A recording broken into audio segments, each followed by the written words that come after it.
Welcome to the first watch along of the new year for the N1 podcast. Ladies and gentlemen, we're so excited for this. We're skipping the intro, we're getting right into it.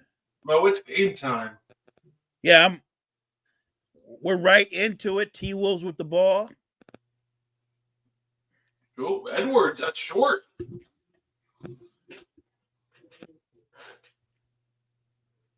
So, what are you expecting so far to see from your Lakers tonight?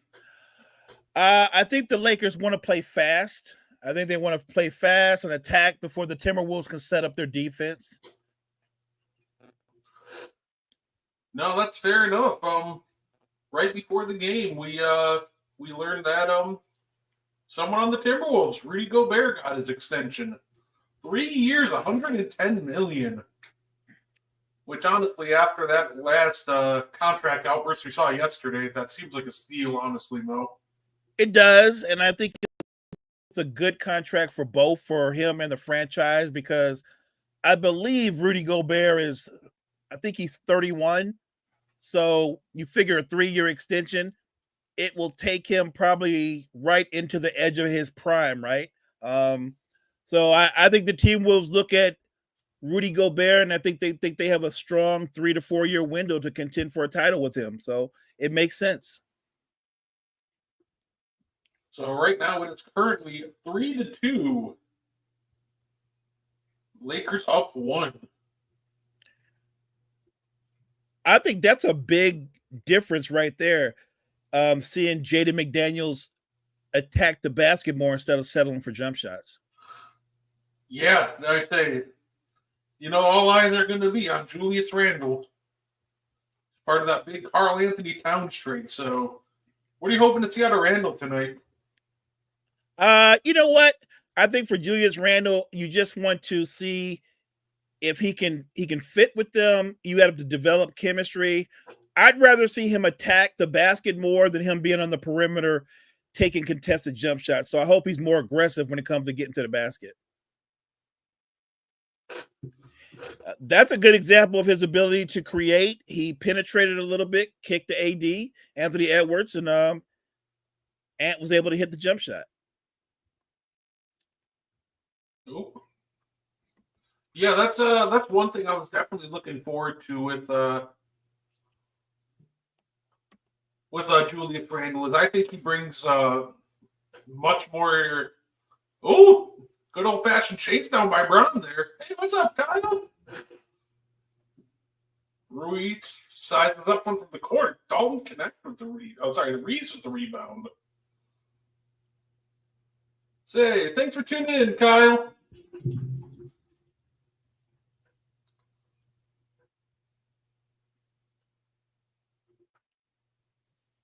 Yeah, so the Lakers are playing fast, but just too quick to settle for the threes. Like, I would attack the basket a little bit more. That was a great pass by Randle. Good block. Hey, this is going to be a layup or a foul. There's the layup.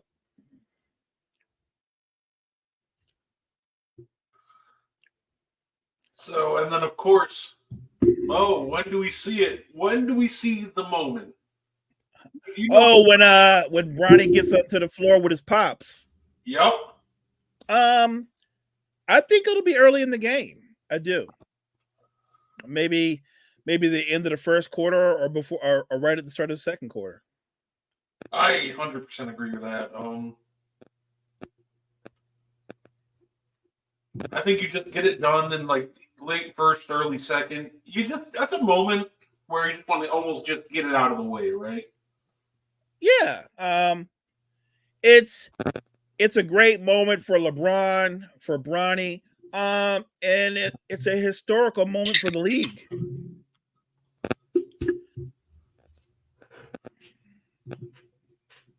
Say, I'm really looking forward to seeing Dalton connect too, seeing what he brings to the table.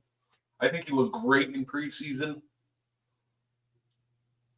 Oh yeah, I watched the game where it was a really high scoring game, went into overtime, and I think he finished with 35 points. And in no way am I holding Connect to that standard, but I do think he has the potential in his rookie year to average between 12 and 15 points a game off the bench. I do believe that. No, absolutely. I don't want to see Julius Randle doing a lot of that. Yeah, me and you both. There are some guys that you can bully and move around, but LeBron James is way too big for you to try to truck him over. Here we go. Reeves is going to have to heave up a 35-footer hard. Julius Randle clears. Here he comes, taking the ball up. Oh, here we go. He wants to go at AD.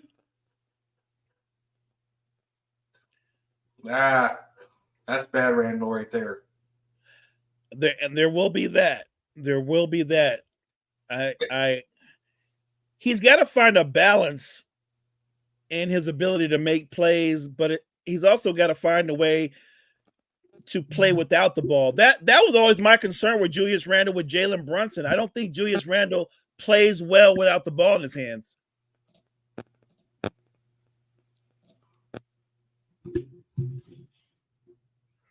No, I already see the vision to this actually being like a much better offense than people think. But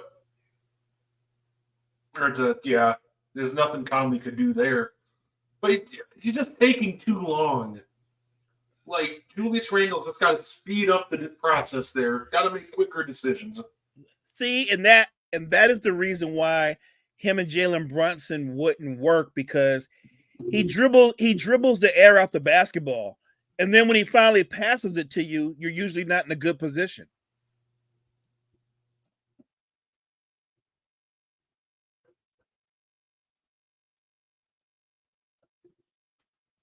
And then I got to ask Mo, what did you think about all the contracts from yesterday? Why don't we start with the Rockets? They paid both of their big men, both of their players, Jalen Green, $35 million a year, Alperen Sengun, $37 million a year. So what I'll say first with Sengun, I completely understand it. Sengun is as talented as a lot of big men already in the league. He's only, I believe he's 22 years old. Tremendous footwork, can score in the paint, can step away from the basket. He's also actually a very good passer. He's a terrific offensive center who at age 22, Brett, he still has more time. We haven't seen his best basketball, so I get why he got the deal that he got. I'm more concerned about the Jalen Green deal. Like, I get it. Jalen Green dropped 19 points a game last year. He can be an explosive scorer. The question is, can he be an efficient scorer? He only shot 42% from the field last year. He didn't shoot a high percentage from three. I don't know if he's who they think he is. I think they think Jalen Green is an all-star two guard. My gut feeling is he's closer to being more in the Lou Williams, Jamal Crawford mode. I think he's a talented scorer, but I think he's streaky. I think ultimately his best position might be coming off the bench as a six man. I just don't think he's consistent enough as a shooter to be your lead scorer. Not to mention, he and Sengun, their games, they don't complement each other because he's an ISO scorer. And Sengun is a better facilitator than he is. Like, Jalen Green doesn't really pass the ball very often because his mindset is to attack and score. So I get it. You're trying to invest in the future. Sengun makes sense to me. Look, the only thing good about the Jalen Green contract, in my opinion, is it's only a 3-year deal for what it's worth. Say, hey, Howard, thank you for joining us. That's the Randall I know too, H. I think it's going to take some time, right? Like, with Randall, because you just got to understand they don't need him like trying to run through Anthony Davis, because that's just not going to work. So the big question all year: can he make the adjustment? Just can he become a quicker decision maker? And can he live with attacking a basket and maybe getting to the foul line more? Right? Like, if I want my Julius Randle, I want him to get to the foul line 6 to 8 times a game. because that means he's being aggressive instead of settling for step back jump shots. No, that's fair. Here we go. Got AD sizing up Gobert. Oh, step back. Money. The one thing I would, Anthony Davis, let's see if that jumper is consistent this year, is it's been hit or miss these past few years, so it'll be interesting to see if his jumper is consistently falling this year. Well, look, when AD's mid-range is falling, he becomes unguardable. That, I don't want to see Anthony Edwards doing that. I think my issue with Anthony Edwards, the one thing I want to see him work on this year, just shot selection in general. I just think too often he settles when he doesn't need to. When you're that quick and athletic and you have a handle, you shouldn't be shooting 30-foot jump shots on a regular basis. You need to attack and put pressure on the defense instead of letting them off the hook. No, I absolutely agree. And I just think there's too often right now he just lets them off the hook. Like, he can hit them, but it's not as consistently as you'd want as he hits a nice three-pointer there. Oh, here comes Dante DiVincenzo. Ooh, Reeves, pulling up. Oh, there we go. D'Lo, maybe the most hated Laker. Never seen I don't know if I've ever seen a non-superstar player get as much hate as D'Lo has. It is truly incredible. Nope. I think D'Angelo Russell is a really good scorer when he's in a rhythm. What he'll never be a great defender, but if he just competes harder on that end, I think he can hold his own better. I don't know why there is a lot of hate for D'Lo, but D'Lo's not the best player on the Lakers. Like, when the Lakers lose, it's not solely because of D'Lo. Yeah, no, that's fair. So, not gonna lie, it took me a minute, Mo, trying to figure out who number 12 is. It's the new $8 million man, Max Christie. Yeah, and here's a guy coming into the game that didn't play basically all last year with Gabe Vincent coming in. Well, at least so far, jumper's off, but it's closer than any Mikal Bridges jumper from today. Oh wow, yeah. Ooh, Naz Reid fires that out of bounds. Ooh. I still don't know the thinking on that. Like, I've been in the league 8 years. Let me change my jump shot. I don't get it either. I thought Mikal Bridges was a perfectly fine three-point shooter. He's at 38% for his career, and I don't think he needed much more than that. But I get it, trying to change your jumper if you think it's for the better, but there's no way you saw that and was like, yeah, this will work. I think you brought up a great point, though. He already shot a nice percentage. And I also think that new shooting motion, it also affects his game off the dribble. Yeah, you could tell, because trying to dribble and then bring it all the way so far above your head, that's just a lot of extra unnecessary motion. He looked very stiff out there. Nice pass to Gobert. Nice. Oh. Well, hopefully you don't have to rely on that too much from Gabe Vincent. No. Nice move. Gobert frustrates me because he sometimes busts out random, really nice moves. Like, the Euro is nice. He's just got to get his touch better around the rim like he had there. Right. Gobert with nice touch is the scariest thing ever. I'm never going to get over that jump shot that he hit against the Nuggets. It blew my mind.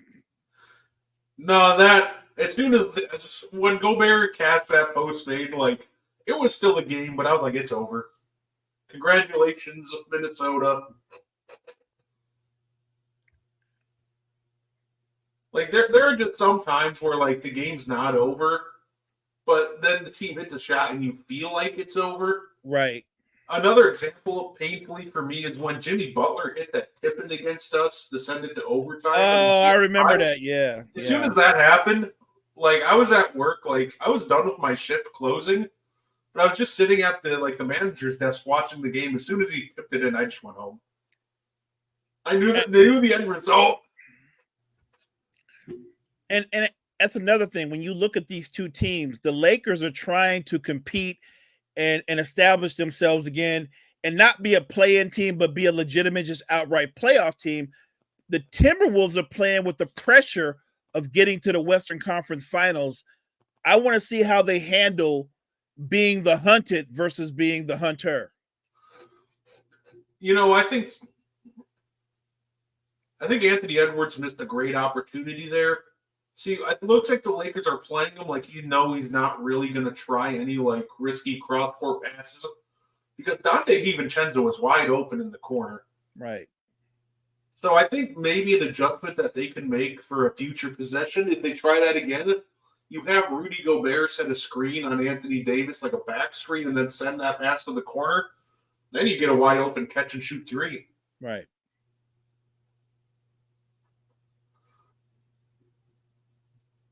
For anybody that doesn't know, I'm maybe like Rudy Gobert's biggest defender. So I'm really happy to watch him, like, you know, when he does well and get his, you know, big contract and everything. You are his biggest defender, partner. There's no denying. The funny part is it's the most unintentional thing ever because I defend people who I think are overhated. And I think Rudy Gobert gets overhated so much that I just end up defending him more often than I probably should be. I'm trying to think of somebody that you can't defend. I mean, like Rudy Gobert, Trae Young. I mean, there's somebody just bad. I will just straight up say, yeah, they're pretty, you know, they're. Look, I want somebody I can't defend. Mo, he's number 11 on the court right now. That's funny. Look, I think Trae Young's incredibly talented. I'm not one of those people that's going to ever tell you that he's not gifted, he's not a star. I'm one of those people that don't believe that he can be the best player though in a title contender. I don't think so either. I think his run to the, you know, the conference finals was more a blip. It was a blip. Yeah. But like I just tend to defend him because there are so many people that, you know, just kind of take it too far and they'll go, he's just so bad. Like that's not true. He's a good basketball player. But he has limitations. Sure. No, I agree with that 100%. And you can make the case, put Trae Young in a more up-tempo offense, and he might even be better. So I think he has great value, tremendous scorer. He's got great natural instincts. I just don't think it's if he's your best player, your ceiling is just not as high as it could be. That's all. No, that's fair enough. And I know Hawks fans are like, "Oh, you know what? No, I think he has great value. But if you ever want to see Trae Young in a finals, it won't be with him being the best player. That's the point I'm trying to make. And so the idea of Trae Young playing in an NBA finals would mean that he'd have to go somewhere else. He's going to have to play with somebody who's better than he is. And there's nobody on the Hawks roster that would apply to. Trae Young will score 30 for a team that wins 35 games. That's very accurate. He will. And he'll make an all-star team. And there's nothing wrong with that. But that's the problem with him being your best player. You know, it's funny. Everybody wanted to hate on Bronny so bad. You know what I think was the biggest beneficiary of that, Mo? D'Lo? No, actually. I think so many people hated on Bronny that it completely overlooked how bad the number 17 pick from last year was. I think Jalen Hood-Schifino's got to send Bronny a Christmas card because that took, like, all this hate should honestly be going towards Hood-Schifino because Hood-Schifino has been terrible. But nobody's looking at him or talking about him because Bronny's taking all the attention. So, except for me. Yeah. Because I'm going to always point out that you could have drafted Cam Whitmore. Always going to point that out. I agree with that because the funny part is sometimes I don't like revisionist history because it's too easy. But even at the time, I thought everybody in the world, I think, thought they were going to go Whitmore there. And then all of a sudden they busted out Hood-Schifino. Like, Are you okay? And I'm not saying Hood Schifino's can't be a good rotation player, but the difference between he and Cam Whitmore is Cam Whitmore at a minimum is going to be a good rotation player, but he has the talent to be a star. Hood Schifino's going to be a lot of things in the NBA. He's not going to be a star. Yeah, I think the issue with teams is they just take the most athletic guys they can find and just figure, oh, we can work on the rest later. We can teach them the basketball things. That's the worst part, though. Yeah, Cam Whitmore's a better athlete too. Yeah, so I also I want to shout out my guy Jalen Suggs. He got paid too. Magic locked in their young core of the future. And I like Jalen Suggs as a basketball player. I think he's very good. I'm never going to go against a player getting his money, but I will point out $150 million is a lot of money for a 3-and-D guy. And I like Jalen Suggs. You like him too. But we can both agree, going to make an all-star team? Nope. He's not going to make an all-star team. Going to score 20-plus points a game? Nope. He might make it an all-NBA defensive team because he's an incredible defender. But again, now we're talking about a 3-and-D guy making $150 million. That's a lot of money. I think that's case scenario for Suggs, and he could prove me wrong, but my best case scenario for him is Derek White. Like that. I like that. I like that comp a lot. I love that. So it's one of those things where I think now the money. It's funny because it sounds like a lot at first off the rip, like 5 years, 150 million. Like it sounds brutal, but then you look at it like, well, 30 million a year. That's what a lot of teams are now paying that fifth starter now. Like Derek White just got 28, so it's just crazy how much salaries that just continue to go up and up.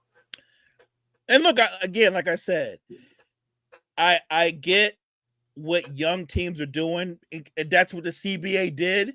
It allows you to give these big extensions, and it saves you from getting into a bidding war should you let them get to free agency, right? So yeah. I get that.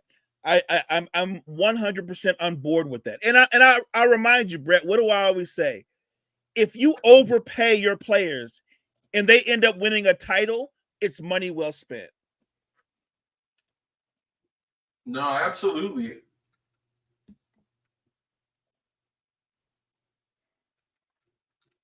Speaking of good 3-and-D guys, Alexander Walker.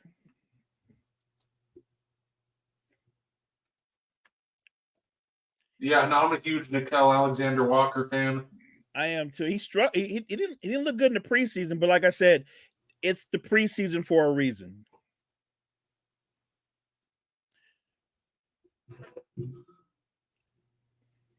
Here we go. Here comes Anthony Edwards. Swings it to Dante. Oh, good take by Dante. Love Dante DiVincenzo. I'm still mad that we traded him. I think the Knicks are mad they traded him too.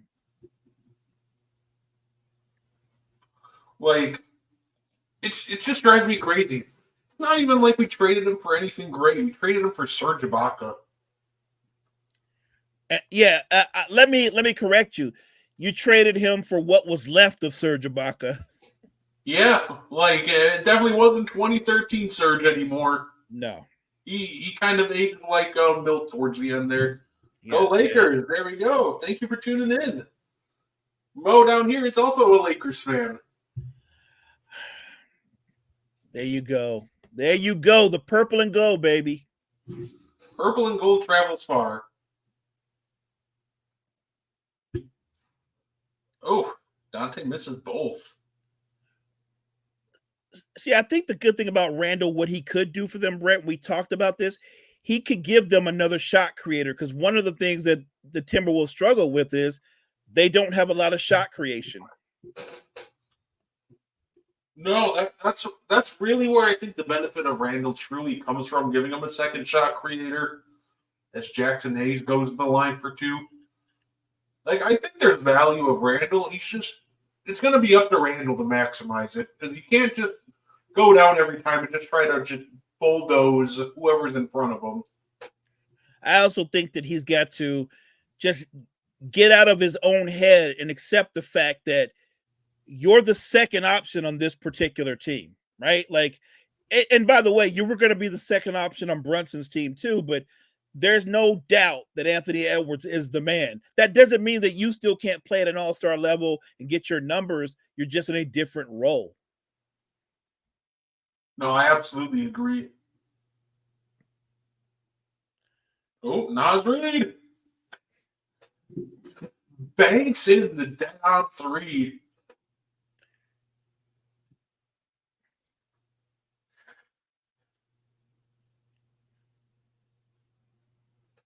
He didn't.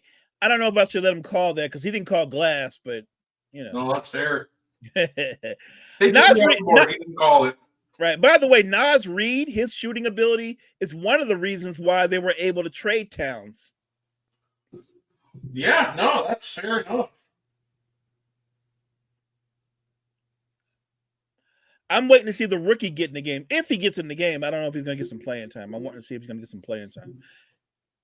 Ooh. Oh, good second effort by Dante.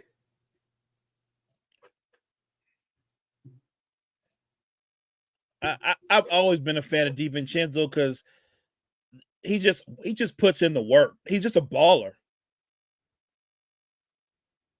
Yeah, no, absolutely.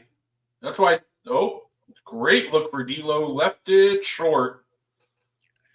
Wouldn't even have mattered because I swear Jackson Hayes just reached through the rim to try to grab that board. But at the end of one, Minnesota up by one, 23-22. I think the story for the Lakers is just got to capitalize. I think they generated a lot of great looks offensively. They're just not falling right now. Yeah, the shots aren't falling, and this will be the test for the Lakers throughout the season. They need to come up with a consistent second unit. No, I agree with that. I'm excited to see the young rookies of Minnesota too.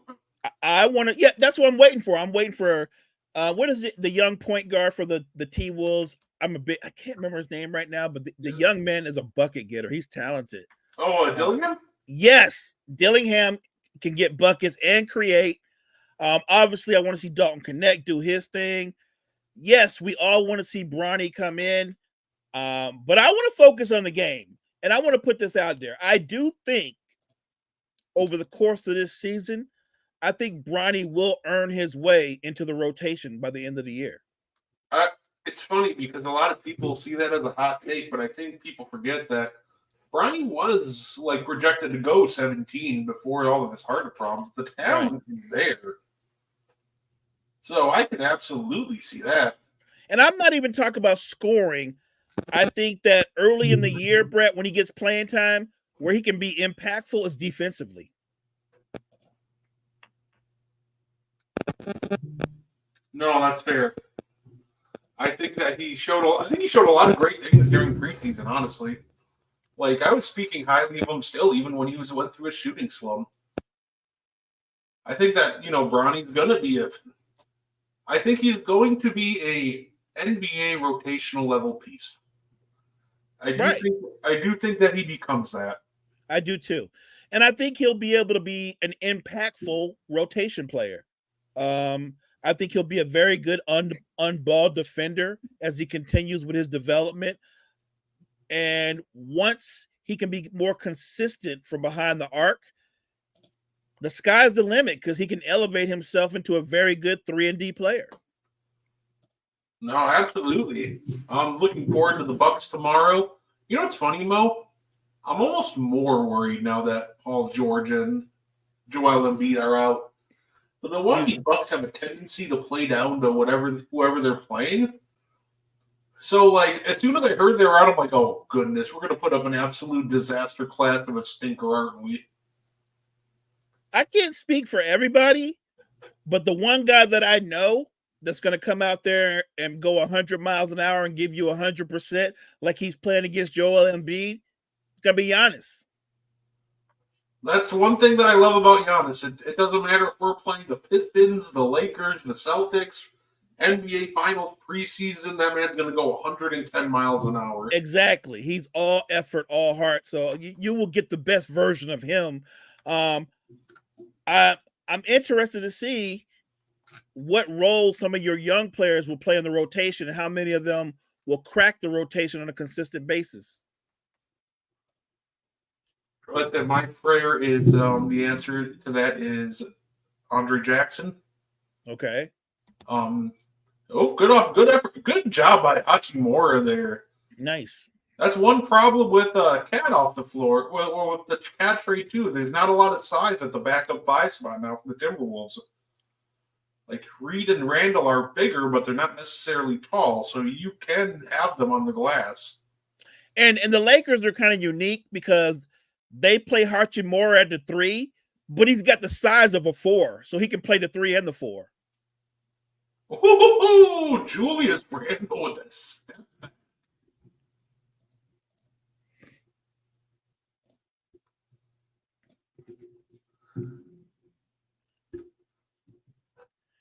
Look, he can hit those, but if you're the opposing team, you know what I'm saying? Oh yeah. All right. Jackson Hayes misses the push shot. Hachimura in the corner. Step back. Oh, great cut by D'Lo. Love it.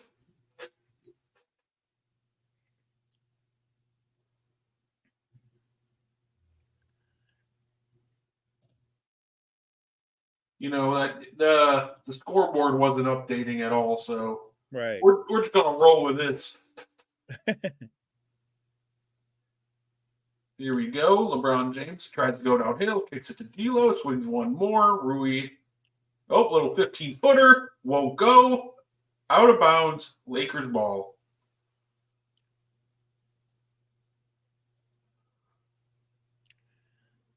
Say if Julius Randle is nailing those step backs, so that is dangerous. But yeah, like you said, you'll live with that. He's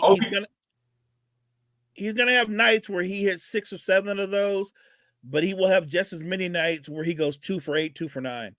When you're as big and as powerful as Julius Randle is, I don't like settling for step back threes.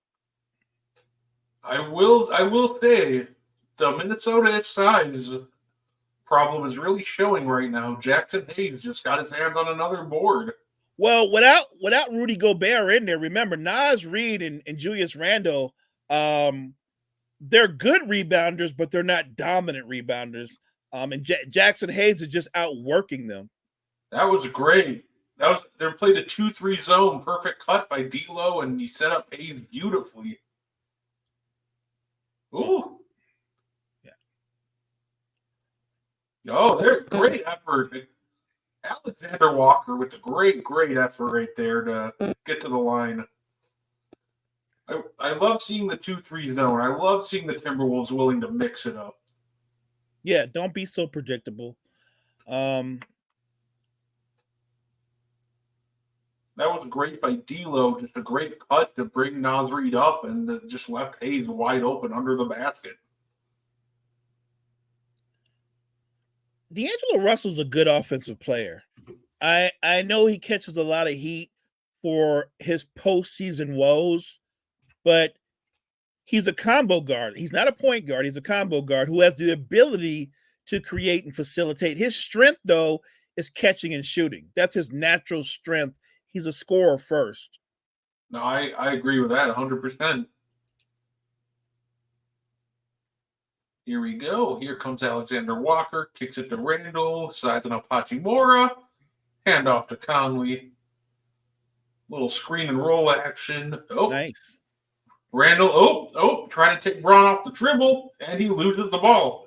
They just called an offensive foul. So, offensive foul on Julius Randle. They're not even playing with a center right now. The Lakers are playing with 2 They're playing with two forwards. They're playing with Hachimura and LeBron. And you can get away with that because Randall spends most of his time on the perimeter. So if you're Randall though, you got to know better right there. Oh, great pass by Connect. Oh my goodness. Great dunk by Hayes.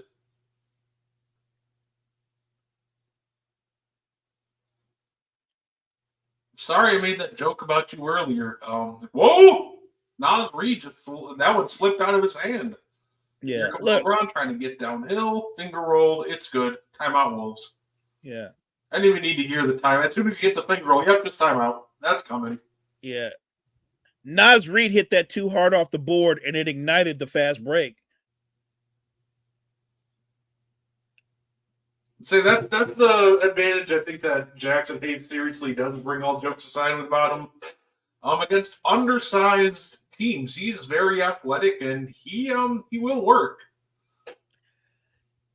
If I was going to describe Jackson Hayes, if you were going to describe him like a football player, he has great straight line speed and he's a great straight line jumper, if you know what I'm saying. Like, he doesn't have a lot of wiggle in his game, but he's all energy, all hustle, and he's an underrated athlete. No, I agree with that 100%. Say, I'm definitely looking forward to. It's funny because I think I used to actually be pretty high on Hayes, but then he just kind of just stagnated in his development. So I'm like, oh, okay, so I'm probably wrong about him. You're not wrong. You know what happened? He stagnated, and I remember we used to have this running joke about Jackson Hayes. Not that he wasn't a good rotation player, but I felt like when he was with the Pelicans, it just looked like he was running up and down the floor getting good cardio. He didn't really he wasn't impacting the game in any way. And I don't think that was about him. I think that was more about the way they played as a unit in New Orleans. You're playing with LeBron James. You're playing with Anthony Davis. I think you're playing with guys with higher basketball IQs. I think he's getting more opportunities to play to his strengths. No, absolutely. Yeah, and they would like. I think part of the issue in New Orleans is they would almost try to shoehorn him in, right? Like it's like, okay, Jackson Hayes, you're playing the power forward. Like, it's not a power forward. What are you doing? Right. Like, no, I don't want to watch Jonas Valanciunas and Jackson Hayes front court. That sounds terrible. Like, it just feels like New Orleans never really put him in a position to succeed. Agreed. And I think a lot of that had to do with they didn't really have the last couple of seasons. They didn't play with a real point guard. CJ can facilitate, but CJ's a two guard. The best version of CJ McCallum is when he's playing the two. This year they have DeJounte Murray, so that's going to help them. But you're right. Look, Jackson Hayes, when you play with guys that know what he does well, he's great at setting screens, diving to the basket, and finishing above the rim. And he's a very good offensive rebounder. Like I said, when you allow him to play to his strengths, he's very effective. No, absolutely. By the way, remind me, Brett, you remember everybody's name in the NBA. So I'm gonna describe the guy because I can't remember his name right now. He played for the Pistons, then he played for the Rockets. He has all the talent in the world, but he always underachieves when there's high expectations. I think he's injured right now for the Lakers. Who am I talking about? He's like 6'10", can shoot the three. I think you're talking about Christian Wood. Yes. Here's a good example. Christian Wood is 10 times more talented than Jackson Hayes, but you get better minutes on the floor from Jackson Hayes.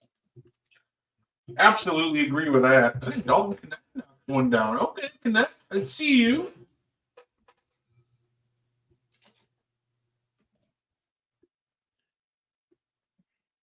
Jaden McDaniels, the infamous. Okay. We don't need KD. We got Jaden McDaniels knocks one down. Right.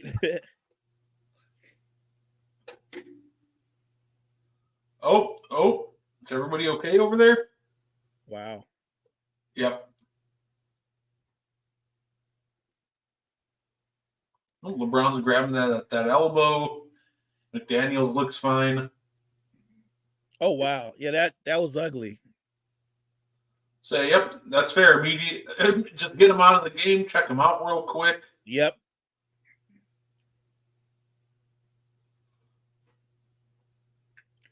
I thought McDaniels got the worst of it. That's a 260-pound man falling on you. Right? Yeah, that looked terrible for McDaniels. We don't want anybody hurt. No, absolutely not. And just for the record, everybody that's tuning in to us, I'm just curious, how many of you guys have already gotten into a fantasy basketball league? Because I have not. I'm not gonna lie, I haven't either. Fantasy basketball is like it's just too long for me. I just forget about it halfway through. So I remember we tried it last year, and I think by the end of the season, there were like 3 people still playing. yeah, no, I just tend to forget. Yeah.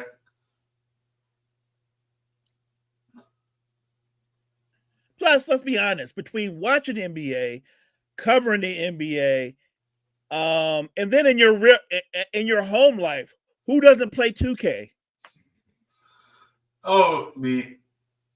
You don't play 2K, really? No, I meant I play 2K. No, I meant I do play 2K. I was going to say, like, there's so much going on. I really don't have time for a fantasy basketball league.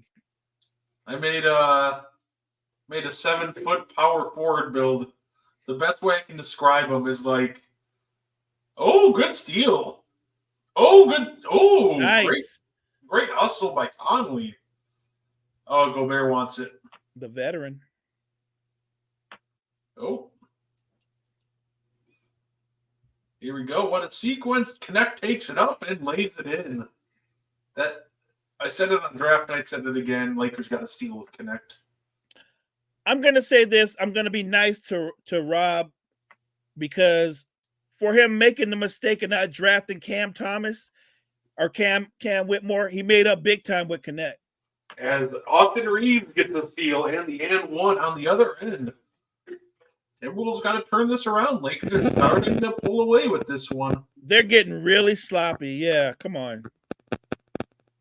That's just being careless and not knowing what's going on. Come on now. No, absolutely. If I'm the Timberwolves coach, I'm about to snap because these guys they look like they're playing at practice speed. Yeah, I really like my 2K build. I pretty much made something that almost looks like take Evan Mobley, but like with a little less shooting, but more playmaking. It's a lot of fun. That would be fun. Evan Mobley creating for others. Nice. Say the last game I played, I had 8 points, 15 rebounds, and 10 assists, so it worked out really well. Oh, Rudy. 17-2 run. Here we go. Let's see if the Wolves can bounce back. I didn't like him kicking that out. He should have just went up strong with that. Mm-hmm. Okay. It's a good start. That's a good start. And drains the 3.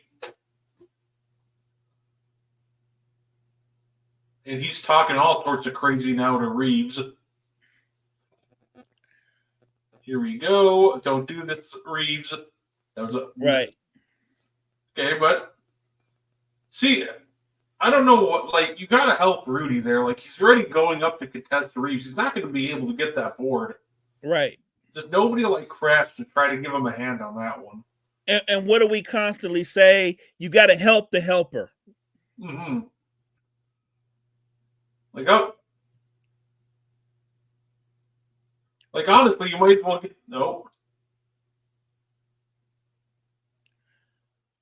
Like, really, the Timberwolves are just... This is just all effort. Or lack thereof. Yeah. Kick it to the corner. Naz Reid. Off. Yeah, the Lakers are literally just outworking them. Like, it's nothing too crazy. Here we go. Here comes Dante DiVincenzo. Rudy Gobert getting down. Oh my goodness. Did that get tipped? Right. No, he just lost the ball going up.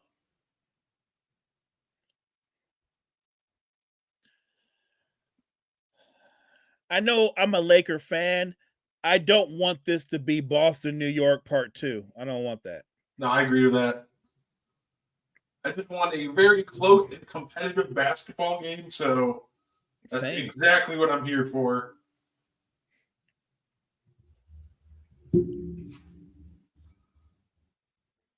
Here we go. Oh, all right. Setting a screen. You got Anthony Davis versus Gobert one-on-one. Anthony Davis takes it up and goaltending.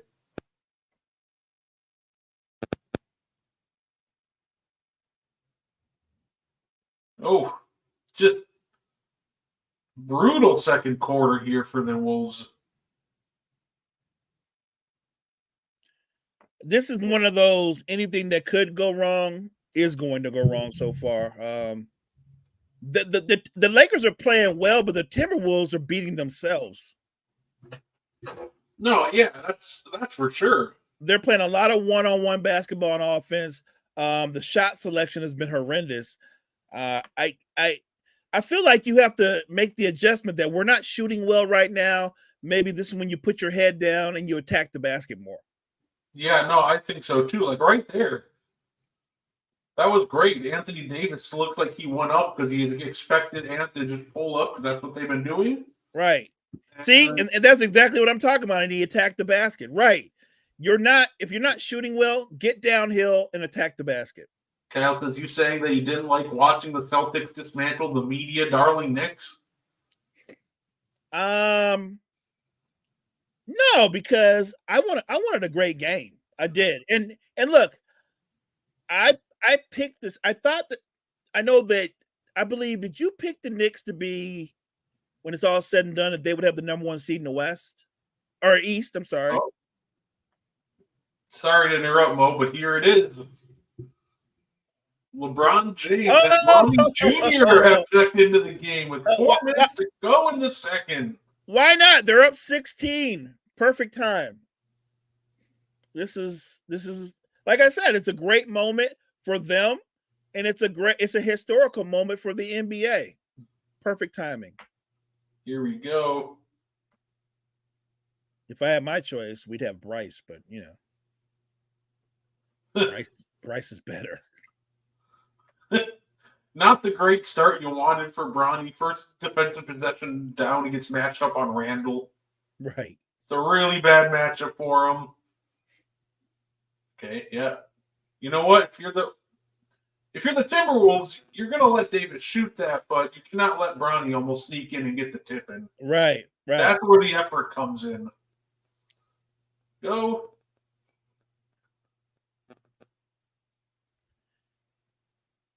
AD's fillers. Oh my goodness. I forgot Joe Ingles is on the Timberwolves now. Look, solid player, good passer, solid defender, can shoot the 3, veteran. Yeah, no, absolutely. And there he goes, doing his thing. Ouch. I think if you're the Timberwolves, you know the strategy. If you're the Timberwolves, you know the strategy defensively. You find number 9 and you attack them. And on offense, how about not taking the 3s? You're not making them, so let's chill on all the 3s. Oh, just go downhill, Anthony Edwards. No, yes, just go downhill. Okay, good job, Rudy. He's trying to get him a shot. That's funny. Here's like right there. They need to do more. Like Anthony Edwards, you have the ball at half court. Anthony Davis has not even crossed half court yet. Right. Just go and attack the basket. Right. Do you really think Austin Reeves is going to do anything to you driving downhill? Absolutely not.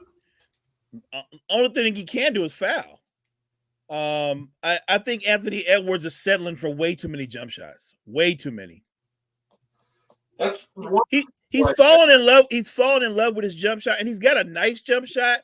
But it's not like he got a jump shot like Devin Booker. He don't shoot like Book. Mo, I'm not gonna lie. There's a new trend going on TikTok with the NBA, and I'm kind of disappointed. What is it? Have you seen? There's like a challenge where people are just trying to name random basketball players, but just like really obscure ones. Oh, I did that. I think our guys at Hoops Temple, was it Nate? I think he put a TikTok out, and the first thing that came to my mind was he said somebody really obscure, and I threw out a name. I said Billy Ray Bates. That's obscure. I went on somebody's and I said, "What do you know about Nate Walters?" Really? Yeah, and then the other one I said, there's another one I found. I commented, "What are the streets saying about Johan Petro these days?" Or what about Granville Waiters? What's going on? But the one that disappoints me, Mo, in some of these names where people are like, "Oh, that's a pull." Dude, I saw somebody. What do you know about Kyle Korver? A lot.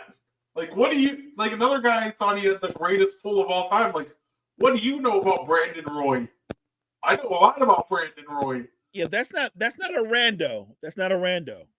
And it's just like, dude, I think we just go like this trend has completely justified underrated player of the week every week because it just hurts to go like, oh, what do you know about Sean Livingston? Like, quite a bit actually. Right. Or what do you know about Michael Finley? A lot. A ton. I think the one that almost hurt the most, Mo, I think you'll be with me on this one, besides Kyle Korver, is what do you know about Jerry Stackhouse? I'm like, A lot. A lot. I think Stackhouse, did he lead the league in scoring once? I think he did. I think I was saying, he came close to it one year. Yeah, 1 year I think he averaged like 30 a game. Stackhouse was nice. Slasher, could attack the basket. Wasn't the best shooter. And maybe at his peak, he was miscast. Yeah, no, that's fair. And then, you know what? We're going to have some fun, Mo. Before we're on commercial break, I'm going to let the entire world know right now what my hot takes are going into the year. Do it. All right, first one. And this is the hot take depending on how you view Paulo Banchero, but he emerges as a top 30 player this year, and he's all NBA next year. I don't know if that's a hot take because I think Paolo's going to – I think he's going to be better than he was last year. He'll be an all-star again this year. I you know what? I'm going to agree with that take, but I don't know if it's a hot take because I have high expectations for him. Me too, but I've seen even like our guys at Hoops Temple, like shout out Aaron. He has like Banchero like 40, and I've seen like people rank Banchero closer sometimes to 50 than they are like 20. Hey, we love the guys at Hoop Temple, but that doesn't mean we can't disagree with them. Yeah, no, absolutely. Another one, Reed Shepherd wins Rookie of the Year and Sixth Man of the Year. Another bold hot take of mine. I think he wins one of them. I don't know if he wins both, but I definitely think he wins one. And let's see, we have Steph Curry is all NBA first team this year. I think that's very possible. That's more possible than a friend of ours saying that he's going to be MVP. That's not going to happen. And I agree with that. I don't think MVP, but I think he could. I think he'll sneak in with enough injuries and everything to that last All NBA spot. And then my last one I mentioned. This is a double whammy. The Charlotte Hornets will win a play-in game, and Charles Lee will be Coach of the Year. Well, look, that those go together. If they're in the play-in and they win a play-in game, considering where they've come from, he should be Coach of the Year. Yeah, so those are some of my hot takes going into the year. I don't know if I have any hot takes, but I do believe there are a few young, talented players that could potentially be on the move. And at the top of my list is Brandon Ingram. I would say I know Jalen Johnson got paid $30 million a year. That caught me off guard. He did. By the way, incredibly athletic. There's talent there. When you pay that much to somebody, and he's 25, so he's still a young man, that is a big investment. So I'm never going to hate on the young man being paid. Let's see, one, that he can stay healthy because he struggled with that last year, and two, can he live up to that contract? Here we go. Ingles being an absolute pest to Max Christie. Here comes AD against Gobert. Good take by AD, but it rolls out. Here comes Randall. The Wolves have made progress. Well, look how they're getting up on the players now. I think their coach got into them and said they got to play more physical, put a body on a body. And I think their shot selection's just getting smarter. Like that was a good look by Randall. You want him taking that.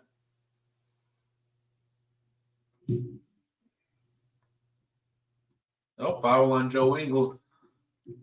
One thing you can do against this lineup if you're the Lakers is you can attack Joe Ingles, not because he's not a great defender, but he's just older. Well, he's had an ACL tear. He's just right. a very slow player in general. Right. He's old and he's crafty, but if he's guarding somebody quick and young, and that they should be attacking him right off the. You see what Joe Ingles trying to do though. He's doing that thing where he's being physical off the ball, trying to intimidate Max Christie a little bit. So, look, Joe Ingles has the reputation of being a tough guy. That's fair. Hey, listen, it worked against Paul George against the Thunder. He got into his head so badly. I'm never gonna get over that series. There's no reason that Joe Ingles should have been able to dominate Paul George that way. No reason. I agree with that. That was absolute insanity that he was able to get into his head that much. Oh, the LeBron to AD connection. Oh, you just couldn't hold on to it, but it leads to a wide open look from D'Lo. It rims out. So far, the Lakers have pretty much gotten whatever they wanted offensively. Oh. And says, give it to me, one-on-one. And is that going to be on the floor, or is he going to the line? Right. So I think it's on the floor, yeah. You could just tell by the way that he's complaining that it's on the floor.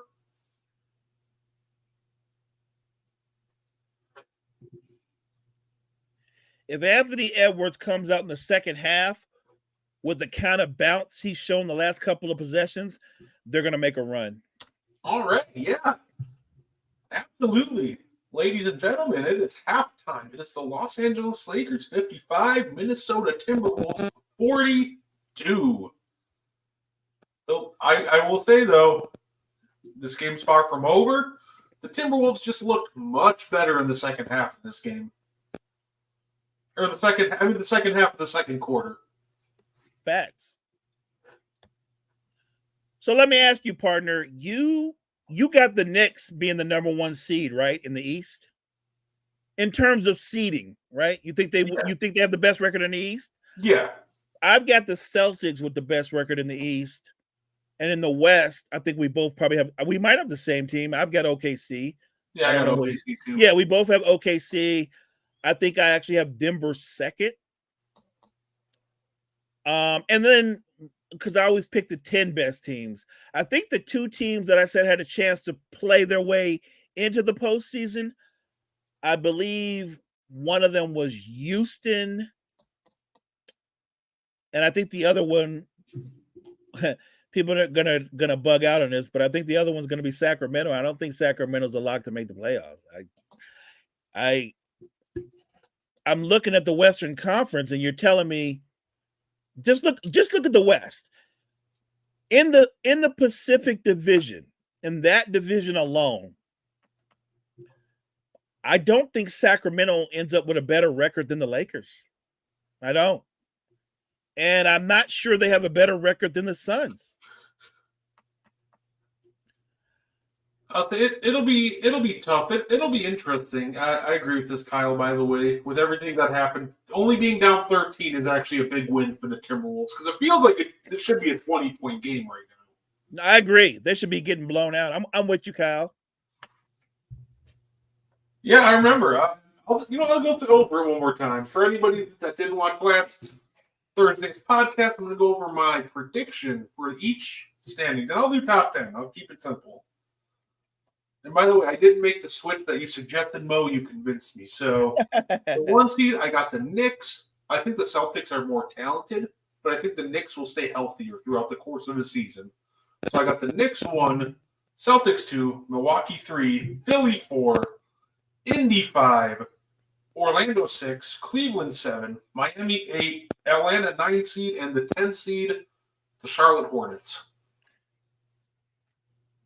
I think our lists are about the same. I think the only difference is I have Atlanta and Toronto. I don't have Charlotte, but we'll That's see. fair. 11 through 15, I got Chicago 11 seed, Toronto 12, 13 seed, Detroit, 14 Brooklyn, 15 Washington.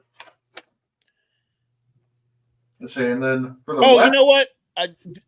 Can I do my West first? Yeah, go for it. So in the West, I've got OKC the 1 seed, Denver the 2 seed, Timberwolves 3, Mavs 4. I've got the Grizzlies 5, the Lakers 6, Suns 7th, Kings 8th, and then I've got the Rockets and the Pelicans trying to play their way into the postseason.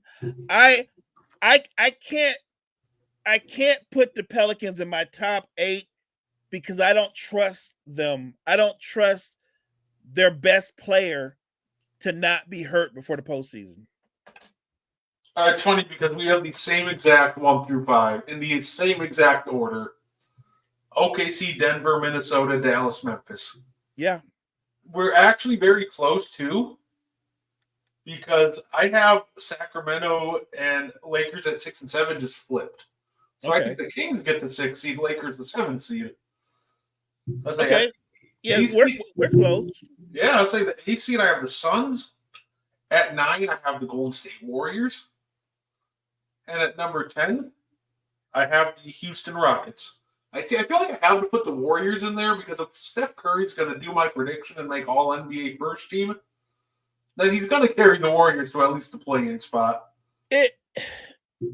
So, spoiler alert to everybody out there watching us for the watch along. I would like Golden State to make the postseason.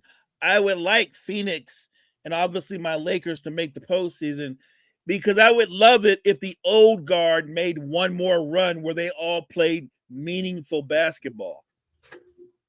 Realistically, if you look at the Warriors roster top to bottom, I don't see how they get into the playoffs. That doesn't mean that they can't make a move. I just don't see them making the postseason with their current roster construction unless Andrew Wiggins can look something like he looked 2 years ago. What he can't be is the guy that averages 12 points a game and shoots 40% from the field. He's got to look something between what he was and what he's been like. So if Wiggins gives me 16 points a game, 5 or 6 rebounds, and he plays high-level defense, that bodes well for Golden State. But if he's going to be the guy that mentally isn't connected, that I just think they don't have enough talent and they have a small margin for error. Yeah. And by the way, just by default, I don't have a lot of faith in Buddy Hield. He's very streaky. And then, I did leave him out of the 10. If my 11 through 15 is 11. This one was tough for me, but I have the Pelicans, number 12, the San Antonio Spurs, 13, the Clippers, 14, Utah, and 15, the Portland Trailblazers. And you know what the scary part about the Clippers having a down year is? The Thunder have their pick this year. So they can get even better. So the Thunder are the beneficiaries of all this because the Clippers will pick, but the Thunder have a pick swap, which I'm like 99% sure, unless something insane happens, is going to get exercised. Oh, for sure. So there's a very real chance that the Thunder end up with another lottery pick this year in a very deep draft. Honestly, Mo, this might be the year if you're going to make a big move for a superstar to do it. because you already have all the high-end lottery players that you really need on that roster. Like, if you are going to use a pick to consolidate talent, like, let's say if they get like a top 10 pick in this draft, that they could probably get really insane value for it. Oh, I agree. Don't forget, they have a ton of picks as well already. Oklahoma City does. Like Sam Presti is the man, flat out. He's the man.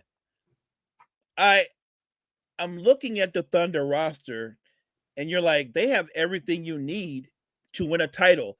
They've got 3 terrific perimeter defenders when you factor in SGA to go with Lou Dort, to go with our guy from the Bulls.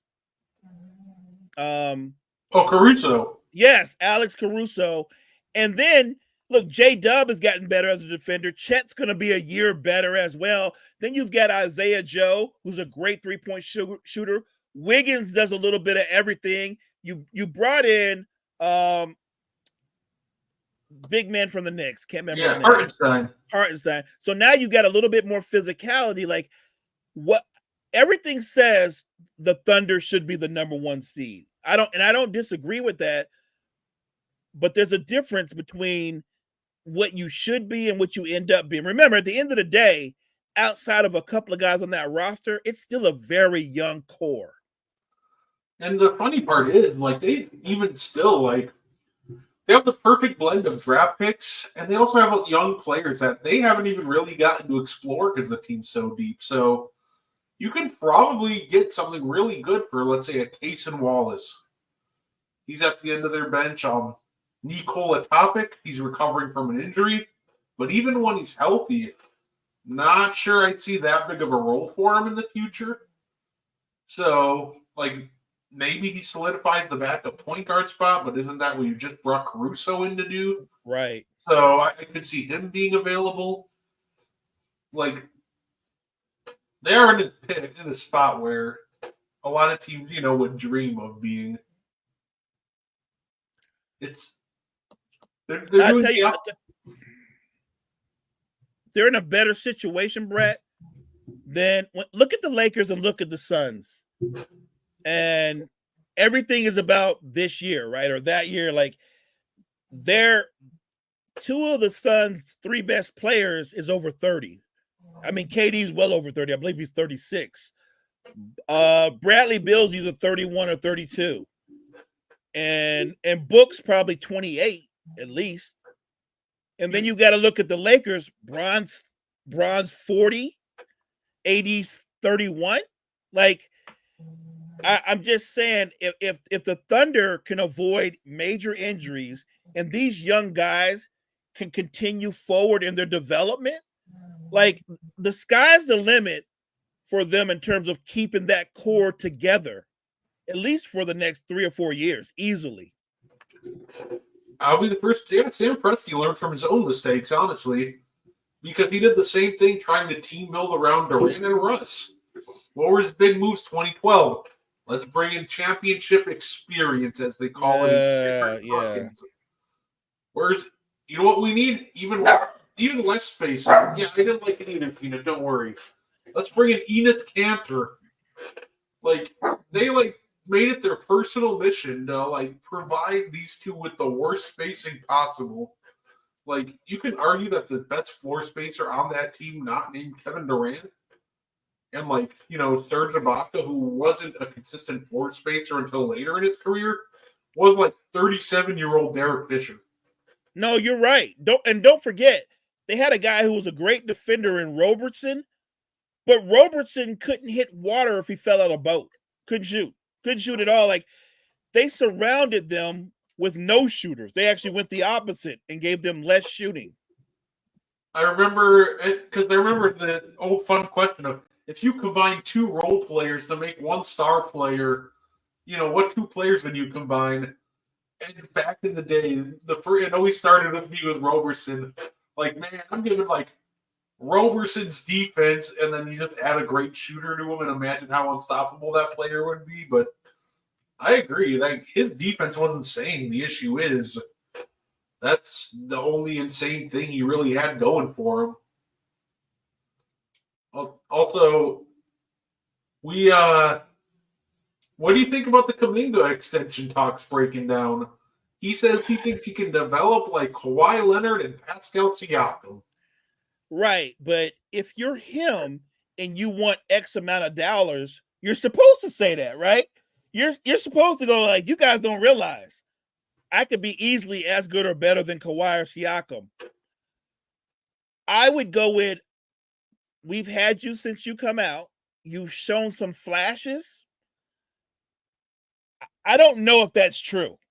If I'm the Warriors, I want to give you a good deal. I definitely want to give you a nice extension, but I don't want to break the bank because I'm asking you, Brett, when you look at Kuminga, I see a guy that can score and help you win. I don't see a star, and I definitely don't see a superstar. No, I don't either. And like I saw that report and I almost like burst out laughing. Like both Siakam and Leonard took leaps in their third or fourth year that Kuminga just hasn't. Third year Kawhi was, I think he was a Finals MVP against and he was already elite on one side of the floor, right? He'd already established himself as an elite defender. Kuminga's not a good defender, and he's a streaky offensive player. As athletic and as gifted as he is, there's so many highs and lows with him. If you could tell me for sure, yo, Mo, Kuminga's going to average 20 points a game, give me 7 rebounds, 3 or 4 assists, and shoot, let's say 47% from the field and 36% from 3, I would take those numbers and I would tell you that he deserves the extension that he's looking for. No, absolutely. And even Pascal Siakam, where I saw some people trying to say he can be as good as Pascal. Pascal was the most improved player in the league in his third year. Right. And that's kind of what I like.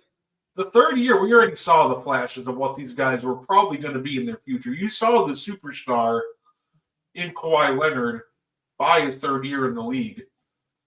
Now, granted, I don't think anybody expected him to become as good as he did on offense. But like the floor that he had was absolutely insane. And he showed flashes of being that good on offense. He just took it to levels that I don't think even his biggest supporters thought he would hit. I'll readily admit I thought Kawhi was going to be a good offensive player. I did not think Kawhi Leonard was going to be a guy that you could book for 24, 25 points a game. I mean, I didn't see that kind of bag in his offensive game, but credit for him for getting in the gym, putting in the work, and improving not just his mid-range, but his three-point range. He extended his range. He turned himself into an elite scorer. No. I'm not rooting against Kuminga because I'm always about the next wave of young stars bolstering up the league.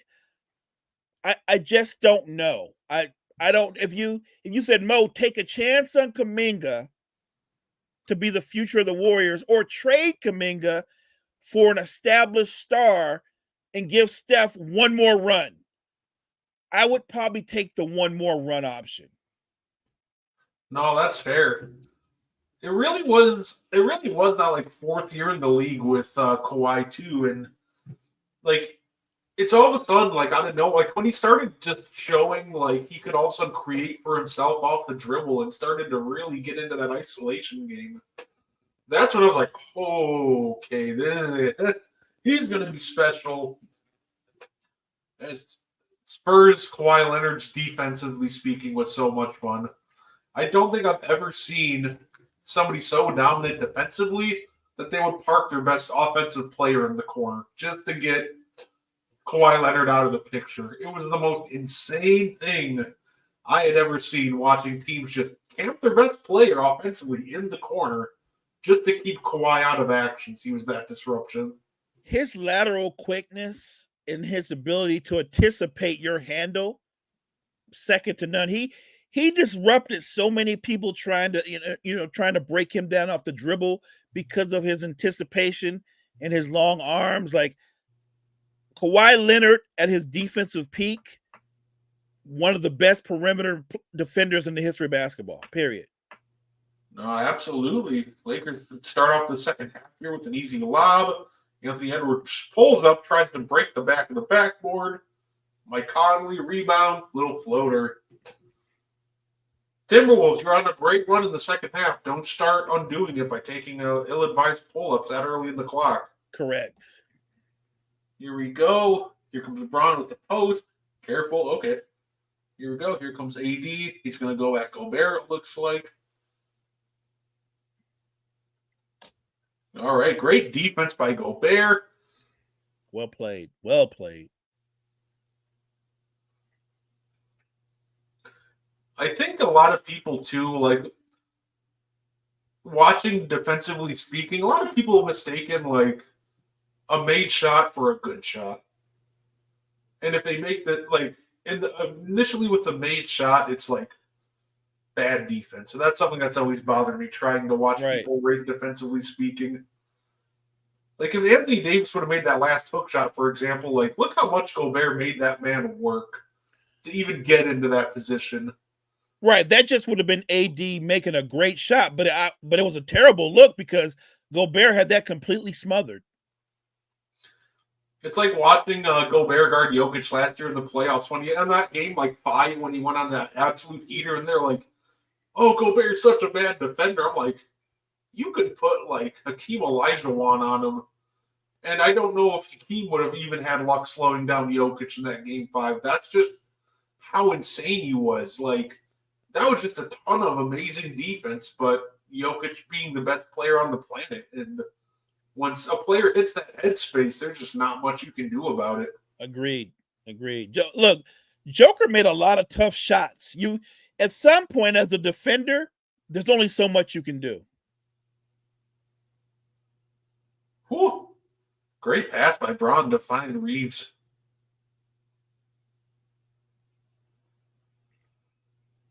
Conley probing the defense, doing a little gnashing. Here comes McDaniels getting downhill.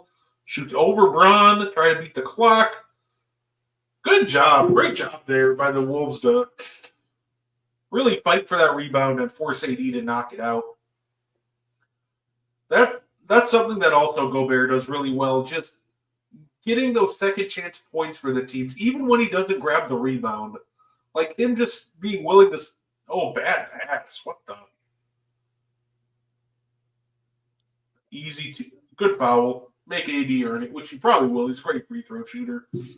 But even Gobert just standing down there fighting for that board just caused so much chaos and got a easy second chance for the Wolves.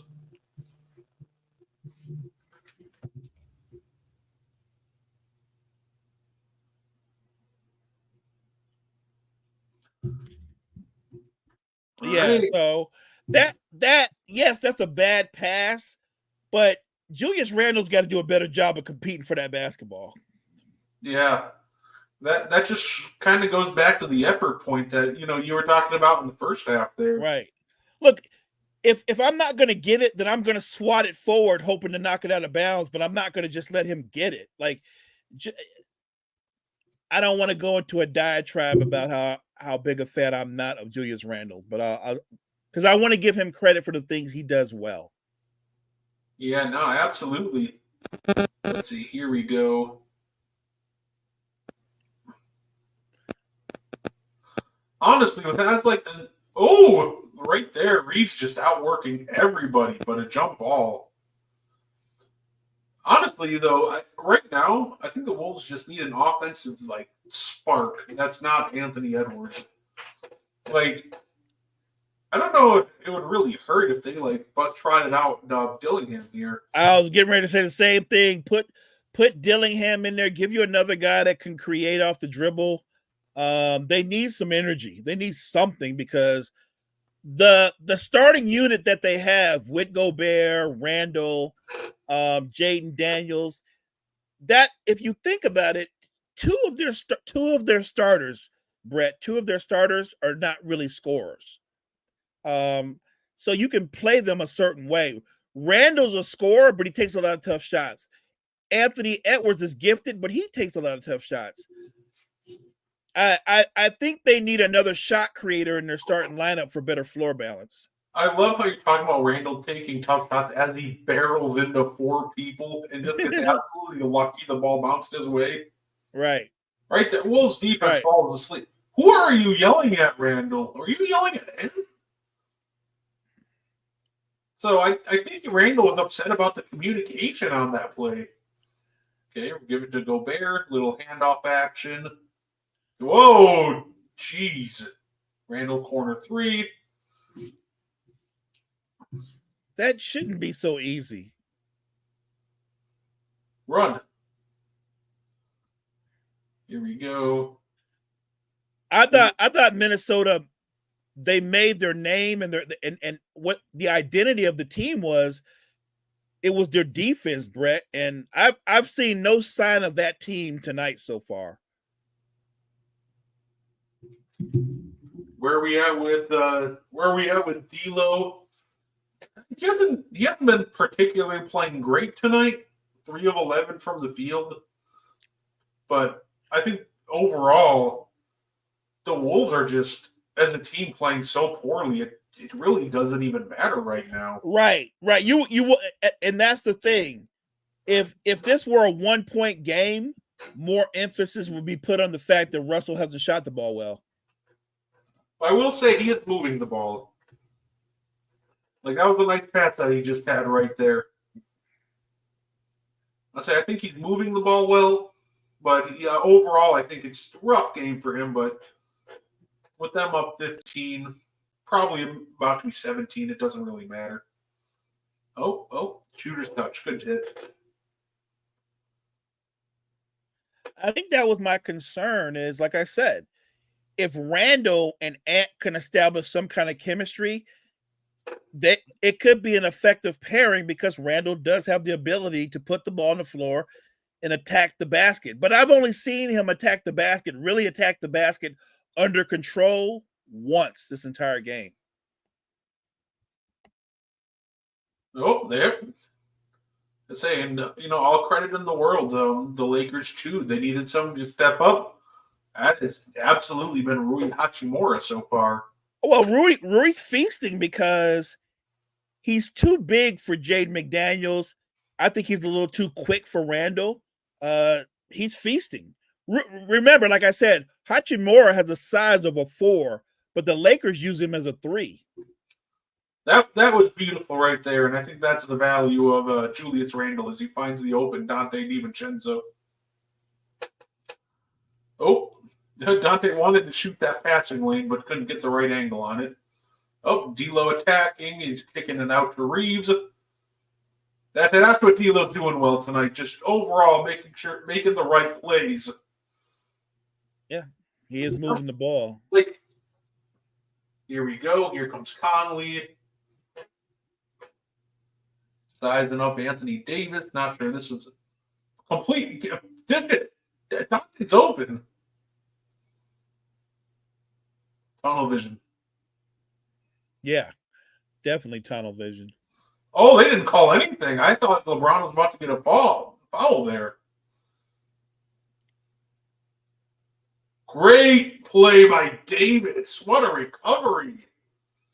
Block by Davis sends Gobert packing. DiVincenzo's a clever defender. Very underrated.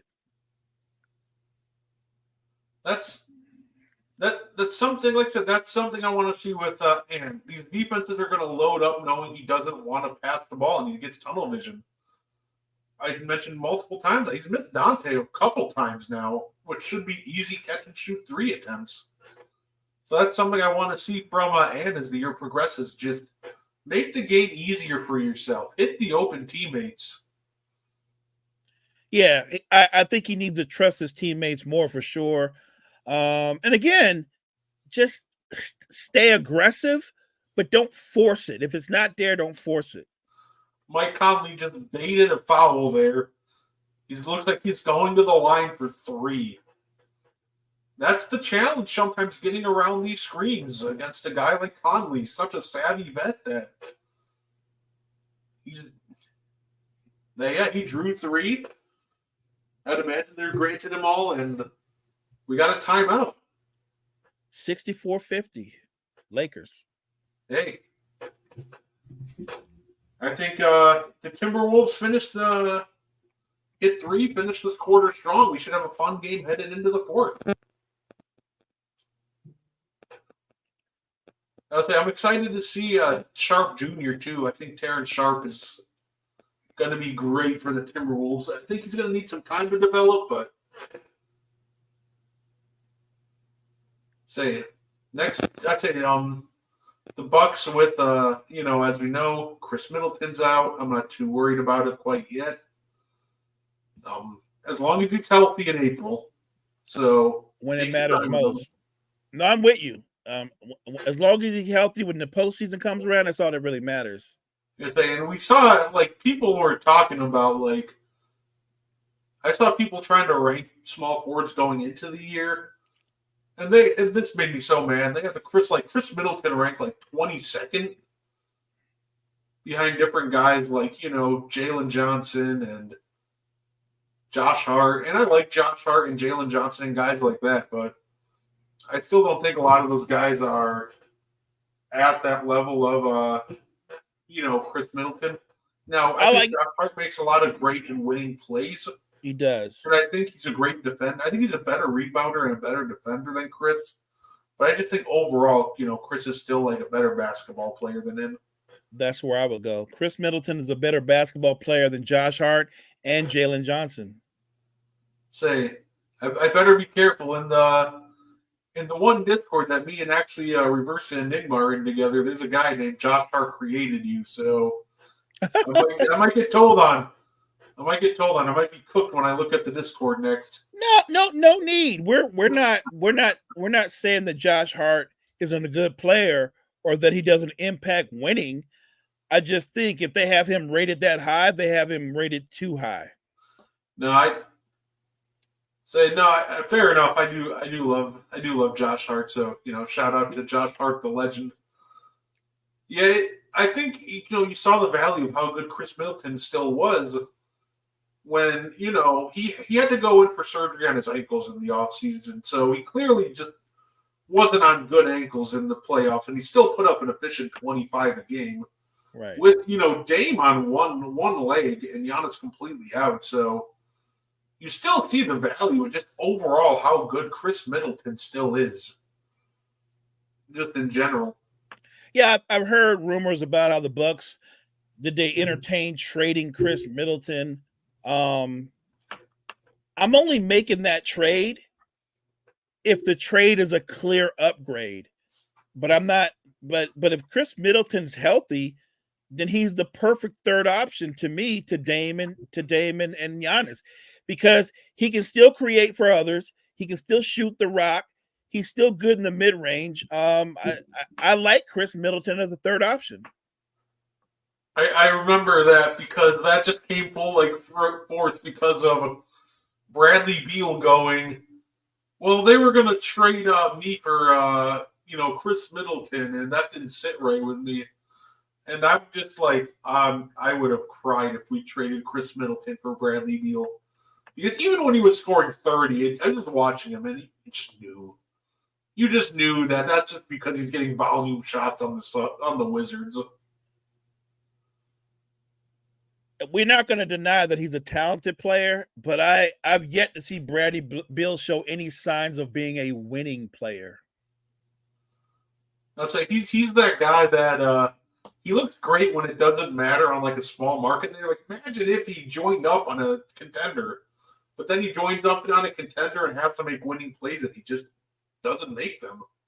Hey, that's just like the guy that's on the Lakers bench, the one that was on the Rockets and on the Pistons. He looks great when he plays meaningless basketball. Then put him in a situation where there's high expectations. He's a no-show. No, that's fair. Anthony Davis going to the line for 2. Oh, I don't know. Davis may have gotten away with one there. He straight up elbowed Conley in the face. Close bang bang call, but yeah, that's going to go in favor of Davis every time. Yeah. Man. Is it? I'll say Conley's chirping. He doesn't seem happy about it. Can you blame him? He took a shot. No. You kidding me? I'd be getting teed up.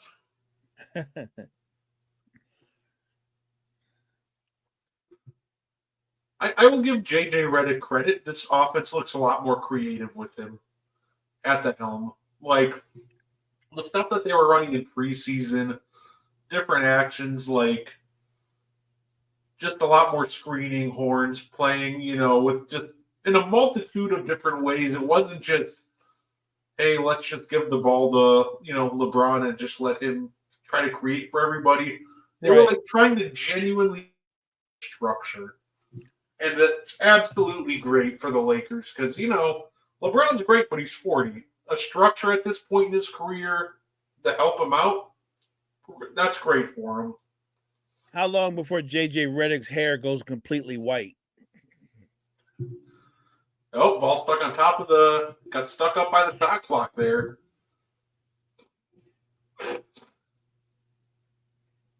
Oh, I wonder if there's anybody in the press conference that is gonna ask him like a non-LeBron and Bronny question. I'd be really careful because JJ Redick is ready to jump on somebody in them press conferences. Dude, that's good. I'm not gonna lie, it's gonna be really. You know what I'm excited for? I can't wait for tomorrow on ESPN for them to talk about Knicks Celtics and then try to be like, well, the Knicks only lost because they're hurt right now. Yeah, I can hear that coming. You know what, though? The more that you look at the Knicks starting five, so there's Towns, OG, and Bridges. The interesting thing to me when you look at OG, Anunoby, and Bridges is their skill sets are very similar. They're very similar players, except that OG's 2 or 3 inches taller. I don't know if that works. That both of your forwards aren't natural scorers. I will say that that was great play right there by Rudy, setting up Randall for 2 free throws because you could tell they weren't expecting a pass there at all. For sure. He just dropped that off right to Randall, who unfortunately couldn't hold on to the ball. Otherwise, this is probably an and one. That was a nice pass. Who knew Rudy had some Magic Johnson in him? I love Rudy because he looks like this basic screen, he looks like a basic screen and roll big that out of nowhere. Here's a great dump off, or here's a 15-foot post fade out of nowhere. Right. If only you could do some of this a little more often. The starting front court is outscoring. Oh wow, yeah. So I've got a friend that he bet me that before the All-Star break, he thinks if they get off to a slow start, the Timberwolves will move Julius Randle. Oh, great. I don't know, but I do know that when you join a team that made the Western Conference Finals and you're the big move, if they get off to a slow start, everybody's going to say the only difference is you, buddy. There is pressure on Julius Randle to play well. I think it's possible, but I also don't think that's fair to Julius Randle, right? No, definitely not. Definitely not. The thing that people just don't understand is you can't just get a player and just plug him in, right? It doesn't work like that. For sure. The Knicks looked rusty because there's just no chemistry there. They don't know what. I watched Karl Anthony Towns at one point in the first quarter, looked at Tibbs and throw his hands up in the air, what am I doing here? What am I supposed to be doing? It's going to take time, and I think people just got to understand that. I think there will take time. I agree with that. But I think that too many times if we recognize the names of the players, we just make an assumption and go, it'll fit. When you think of everything that the Knicks gave up for Bridges, they gave up for Bridges what you would give up for an all-NBA player. No, absolutely. And he's a good player, but he's not an all-NBA player. He's a good player, but he's not a franchise player. In the best case scenario, Bridges is your third option. They gave up a ton for him, and clearly he feels pressure, Brett, because the man went out and completely changed his jump shot for no reason. Yeah. So to copy what you just said a couple minutes ago, when did Rudy Gobert turn into Magic Johnson? I think he's feeling it. He's Because feeling it. like, he has a really nice jump pass to set up a three, and then right there he's posting up, and then all of a sudden he drills the cutter in stride. Like, Hey, guess what? I'm all for a veteran that can add to his game 10 years in. I love it. okay, but Reeves, like, yes, you got hit, you got half, but you have to still try to finish the play. That's my Right, problem with some of these guys when they take it up. They look for the foul and not to finish the play. Like, you look to right. finish the play instead of just throwing the ball up in the air right away. You still have your 2 points. Correct. And watching Max Christie so far has been kind of funny, Mo. I think he's committed more fouls than points. Like, he's always knocking, like, he's playing hard, but it's like so, like, Right. just knocking people over out there. You know what? You took the words out of my mouth. I'm watching Max Christie, and I really think that all he's doing is running up and down the floor, getting good cardio. He's having zero impact on both ends of the floor. I'm rooting for the young man, and clearly the Lakers believe in him because you don't give him a guy $32 million unless you believe in what he can do or add to your team. I just haven't seen it. That's tough. Great defense by Rudy, but better shot by AD right there. Here we go. Dante's cutting through. Here we go. Give it to Rudy. Hand off. Foul on guess who? Yeah. Captain Right. Foul a lot. Like right there. Like he made him work all the way till the end. Then AD just stepped back and hit a nice shot. All credit in the world to AD. I think Max Christie's trying to foul out. Like the Timberwolves have the best chance they probably will to get back into this game right here. 3.5 minutes in the bonus. Be aggressive. Put your head down and get to the basket. Force the ref to make some calls. Well, it worked for the Liberty the other night. By the way, I love that. That was a fun WNBA finals. It was. But you can't say that the refs controlled your fate and screwed you when you literally bricked a layup like 3 seconds earlier that was open.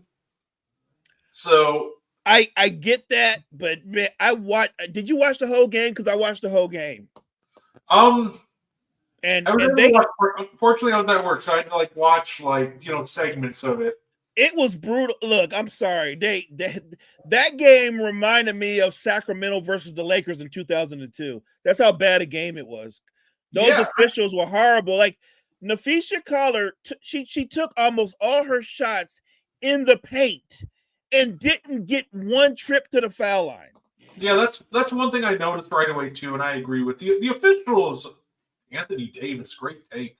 The officiating was really bad that game. You can't let the officials impact the the final game of a finals. You just can't. Honestly, you know what I think may have been the worst look for the league in general? The officiating was bad. Then you got the commissioner wearing a New York skyline outfit. And I'm just like, no, what are you doing? Right. What was that all about? I'm like, aren't you supposed to be impartial? Right. You're the commissioner. That was the worst thing I think she could have worn to the game. It was a great looking dress, but not something you should wear to a specific game where the New York Liberty are trying to close it out. She should have wore a gray sweatsuit. A plain gray sweatsuit with a hoodie. Randall left that way short. It's odd. The Timberwolves have played horrible, but it's still a 12-point game. It's funny because game 4, a lot of people were complaining about the whistle. Good blocking foul. Dante's going to go to the line for 2. But yeah, game 4, a lot of people were complaining about the Lynx whistle. And then all of a sudden, game 5, it just completely flips. And now the Liberty are getting all the calls. Like, it was very strange because the Liberty shot, I believe they took 25 free throws. The Lynx, the entire team, they took 8.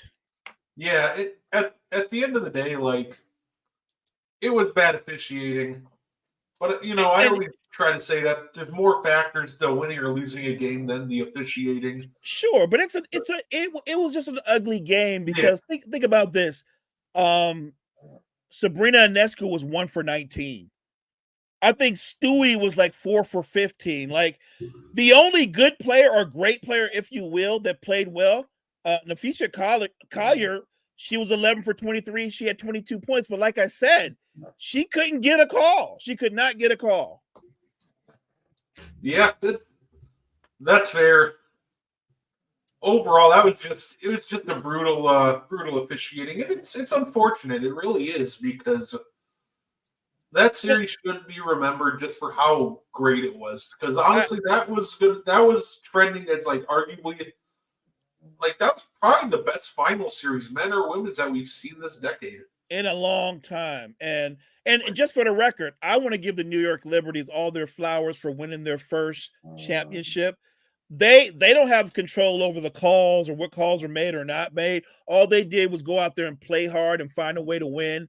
So again, I can understand the Lynx coach feeling the way she felt, but that's not on the Liberty. Congratulations to the New York Liberties, your WNBA champs. Absolutely, I 100% echo that statement. Yeah, not to say on the men's side though, my Bucks still have the most entertaining finals from this decade. That was, you know what? The Suns Bucks finals was actually a really good finals. People don't remember that was a good finals, man. Like it had drama. It had, I mean, think about this. If Giannis doesn't meet Ayton at the rim on that particular play, how different that could have been. Yeah, like you want good games. Like I think outside of like game one and game two, like every game was pretty close, very close, and came down to the last few minutes. Plenty of iconic moments with the, especially on the Buck side with Drew Holiday steal, the oop to Giannis, Chris Middleton hitting clutch shots, of course the Giannis block. Like that series was just littered with great plays, iconic plays, and just good games. You must have lost your mind though at the final horn. And which one? At the final buzzer, when you knew you guys had won the championship, I'm sure you lost your voice. It's funny because like when we won, and I actually have a video of my reaction when we won. Oh, really? It was shocked. Like, is this really happening? Because at first I went like quiet, like when like looking around the bar I was in, and then I started freaking out.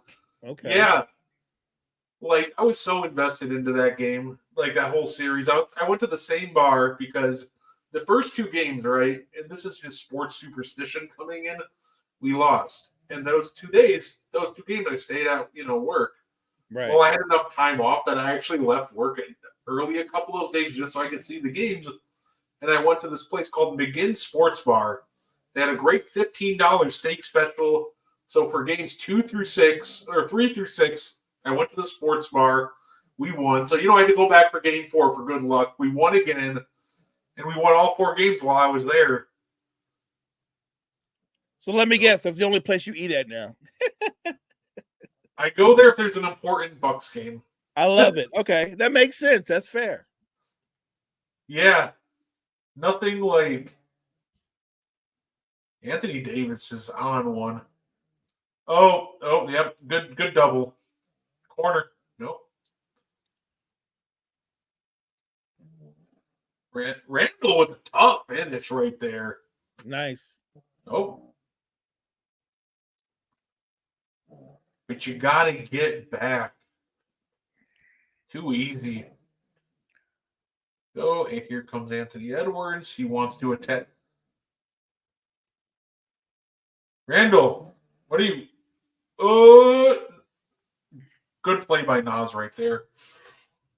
Randall, Anthony Davis is a DPOY candidate every year. Stop just trying to directly ram into Anthony Davis. It hasn't worked for 2 possessions.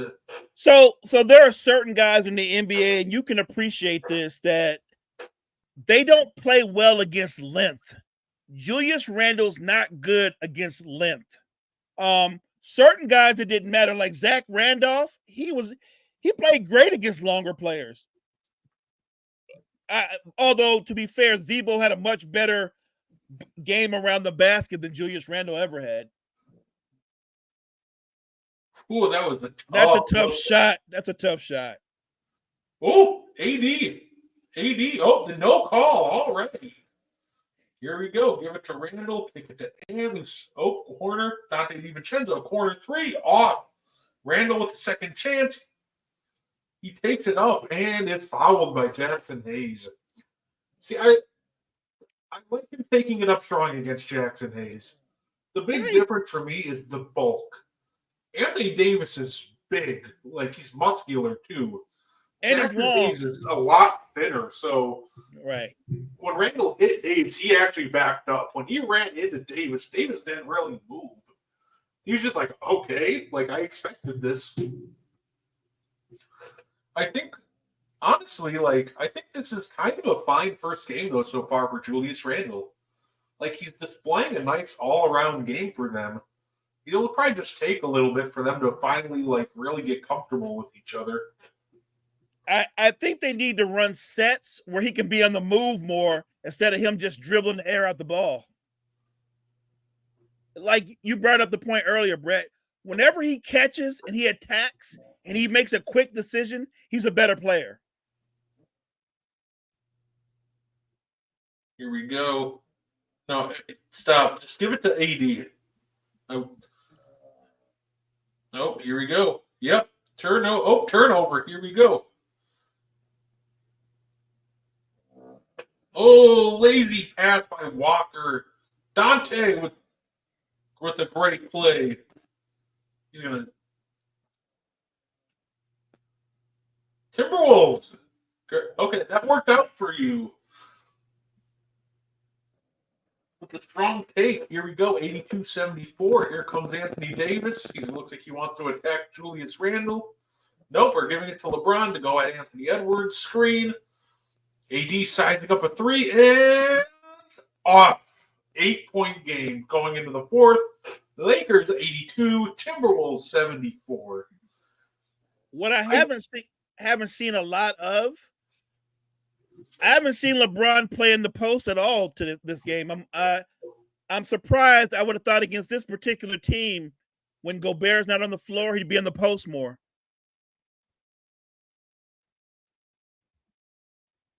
Yeah, this is the whole I don't know what the Timberwolves that was a really bizarre ending. It worked out in their favor, but that was just a lot of lucky bounces. They all of a sudden at the end were like, let's just go and run right at Anthony Davis and see what happens. And it generated such terrible looks, but sometimes the ball just bounces your way. And a lot of it was like, oh, well, I missed the shot, but the rebound took the perfect angle right to Naz Reid. The crazy part is, Brett, for the way they've shot, they're only down 8. Yeah. They should be, I feel like this should be a 20-point game, and they're down 8. I'm not going to lie, Mo. I don't want to jinx your Lakers, but I'm hoping for another, Timberwolves. Give me a 6-0 run. I just want a close and good game, but that's also I have no dog in the fight. I'm a fan, so I'm not afraid of a good game. As long as my team finds the way to pull it out, I can handle that. What I can't handle is you having the lead for the entire game and then getting walked down and losing. I hate that. That's fair. So pretty much Lakers Nuggets from the last 2 years. That's pretty much, yeah. Honestly, I really prefer close games, even for the Bucks, right? Because those are the ones you need to learn how to win. Yeah. Look, I want to get these guys accustomed to playing in crunch time because guess what? I need you guys to know how to act when it's the playoffs, and now we're in a close game. Right. Look, we all would like our team to blow this team out or blow that team out, but the games that we remember, the memorable games, they're always the close games. No, I completely agree with that.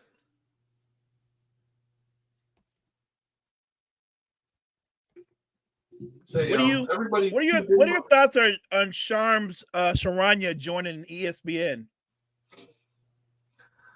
It's something. I kind of figured that's where they were going with it as soon as Woj retired. Right. Congratulations, Shams, for securing that bag. Yeah, We no can doubt. we can watch them denounce betting as Shams is brought to you by FanDuel. It's the most ironic thing. Right. Like I don't understand. Like, they'll sit there and go, yeah, don't like NBA will be like, oh, betting bad. Here's Shams brought to you by FanDuel. Like it just seems very hypocritical at times. Their stance on betting, but yet they have all these partnerships and bringing all these guys who are associated with betting. It's a very weird scenario. It's true.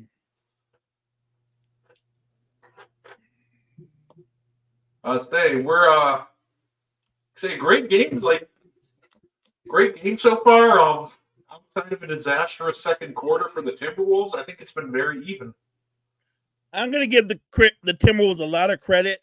I thought they didn't shoot great, but they played the third quarter with a lot more energy than they did the first half. Yep. Oh, Naz Reid now drawing 2 free throws. Oh, let's see. Okay, so AD's on the bench right now. We got a D-load. Looks like Connect, LeBron, Rui, and Jackson Hayes lineup.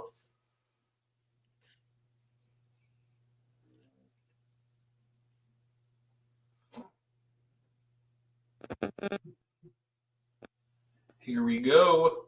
Naz Reid knocks down the first. Thank you, everybody who's tuned in, by the way, to hang out with us and watch, us react to the game. And if you're watching the game, let us know what you think so far. Naz Reid, it's the second. If somebody's got to come get the ball. There we go. Here comes D'Lo. Taking it up the court. It's getting hounded by Alexander Walker. Here comes LeBron. They really slow this game down for the Lakers. Oh, denies the screen from Hayes. Good take by Braun. Count it. And the basket. It's exactly what the Lakers needed right there. Get the ball to Braun. Slow everything down. Go get yourself an easy bucket. It's funny because that bucket is not easy, but LeBron just makes it look easy. Right.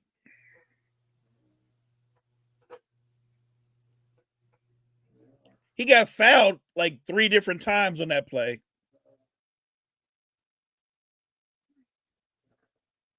Here we go. All right. Puts the Lakers back up 9. Here comes Mike Conley. Screen to Naz Reid.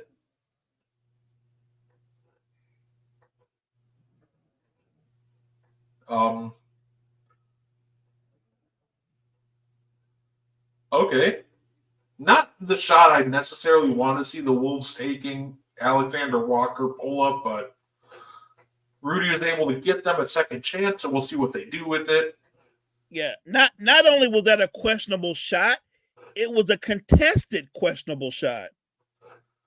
Here we go. Here comes the Conley Gobert screen. That thing's getting lobbed up and put down.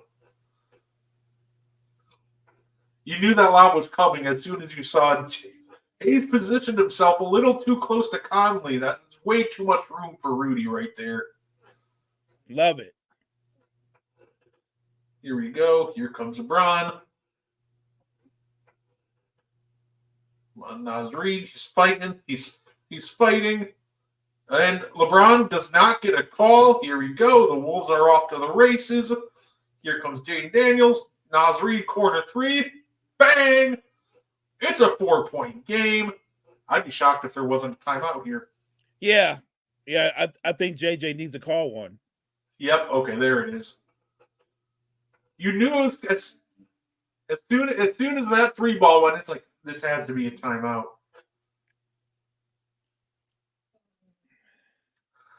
See, a lot of people, I think, miss with sometimes with Gobert too. They'll be like, he's so limited offensively, and that may be true, but something a lot of people miss with Gobert is just how much attention his rolls, really bring, right?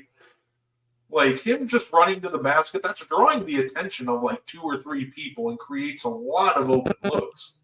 The Gobert Fair. screen and roll is just a very efficient offensive option. And let's not forget, Brett, he's a terrific screen setter too. It matters. When you set a solid screen and then you can turn and you can roll to the basket, it makes the defense have to react. And sometimes if you're even slow or delayed in that reaction, basket. It's some, solid screens, they almost seem like it's like interesting because you think that's like, oh, it's just set a good screen, it's easy. But like you're starting to see less and less good screens, right? Because players are getting more like versatile, like flexible and athletic, which is fine. But it's really a lot of these old school, like muscular, like ground bound centers that really set the great screens. So, right. For example, you saw the reports Donovan Mitchell did not want Jared Allen traded. And I think one of the big reasons is Jared Allen's ability to just plaster people on screens. They already came out with a stat like, oh, the Houston Rockets were like a plus 19 when Steven Adams played with them. Steven Adams set such good screens that he creates a lot of space for your shooters. So Steven Adams is a man mountain. He is.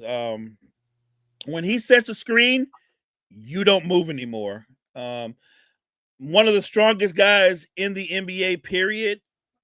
And look, like you're right. I think setting screens, doing the little dirty work that you need to do sometimes in offense, it's a lost art because not everybody wants to do it. Sometimes I remember seeing a couple of those. I love seeing a hard screen, although I'm not going to lie, sometimes it's scary when you see like a guard trying to chase and you see a guy like Steven Adams just standing at half and the guard's oblivious and you're just like, oh no, because you know it's going to happen. Right. I think you see those good old fashioned, you don't see them at all, so they just crumble to the ground, and you're like, oh, what a great screen. I don't know if I should be cheering, though, because I think the guard's dead, but. Who set great screens and sacrificed his body? John Stockton. Yeah, there's some great, guards that set screens, too. Shout out Drew Holiday. Drew's a great screen setter. Yep. That is an element that he brought to the Celtics offense that I don't really think they had before. Because he's just such a strong guard. He's so thick that he's smaller. He's only like 6'3", 6'4", but you can't move him. All right. When I look at Drew, I picture him being like an NFL safety. Here we go. Oh, D'Lo with the kick out. Reeves with the. I did not like that shot. But here we go. But I guess to be fair, time was running down, so I think that's a little excusable. Here we go. The Mike Conley, the Rudy Gobert pick and roll. Nope, they're calling a foul. And that's another thing that a really solid screen setter like Gobert, Jared Allen, guys like that bring. A lot of the times they'll draw fouls too with guys trying to get around these screens. Agreed. Yeah. Like Gobert's drawn 3-4 fouls just from setting a good screen. Oh, great board and pass. Oh, great look. Oh, he stepped out. I got really confused for a second. I'm like, wait a minute, what? They're just giving up a free baseline jam like that? All right, here we go. Here comes LeBron James. Giving it to Jackson Hayes. Okay. And the foul. Oh, they're trying to set a back screen for LeBron to get an easy look at the rim. Okay.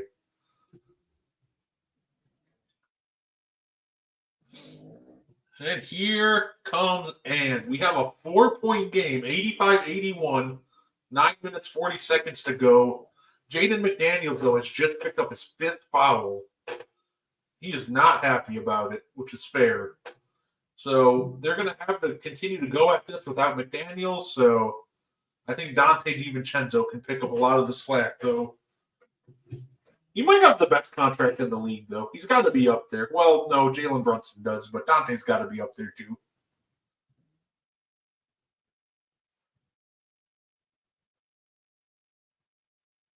Good move by D'Lo.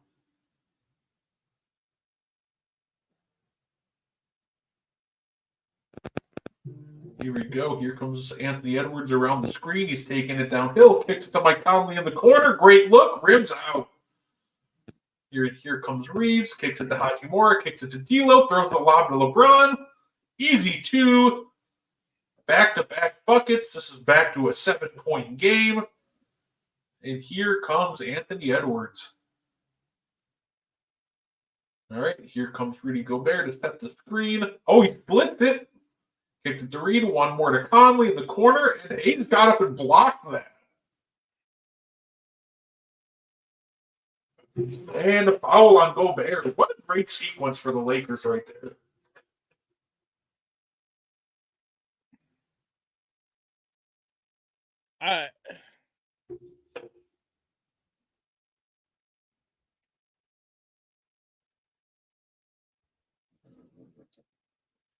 Here we go. Oh. Here we go. And another foul. All right, so the Lakers are, a couple of big plays, and they're up 8. Yeah, they needed that. Trying to take, maintain control of this game, and they responded.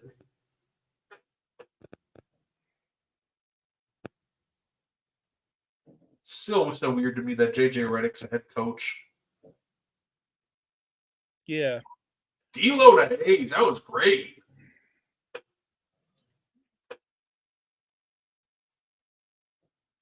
All right, 10-point game. Timeout Wolves. Do they have another run in them?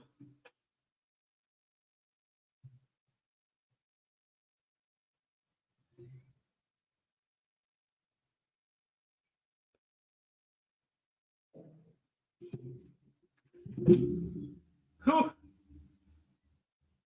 That was well done. Nice, D'Lo. Yeah, that was a great pass. Hayes is being active. A great matchup for him. Him against the Wolves is actually a perfect matchup for him. Now, do you have to bring Randall back, right? You got to bring Randall back. I think so.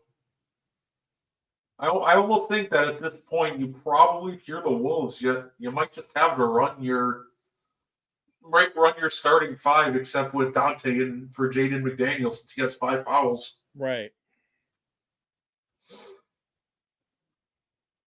Yeah, I think I would love to see a little more of the. Hey, Andre, thanks for joining us. The Wolves are going to be peaks. I think with the Wolves, it's going to be rough to start offensively. I think the big thing with the Wolves is I don't think we'll really see how they're going to be until like 20-25 games in. Yeah, I got you. Look, like you said, when you make a trade like this with big pieces that they made, Cat was there for his whole career. Cat was part of the team that went to the Western Conference Finals. Then you bring in Julius Randle. It is going to take some time to develop some chemistry because they have completely different games. I'm ready to watch our Bucks demolish Philly tomorrow. Not gonna lie, Andre, I'm a little nervous about tomorrow because if I know one thing about the Bucks, they love playing down to competition. So yeah, PG and Embiid are out, but that almost makes me more worried than if they were playing, which is really weird. But the Bucks have this knack for rising to the occasion or falling to the occasion, so it'll be interesting. He asked about the trade.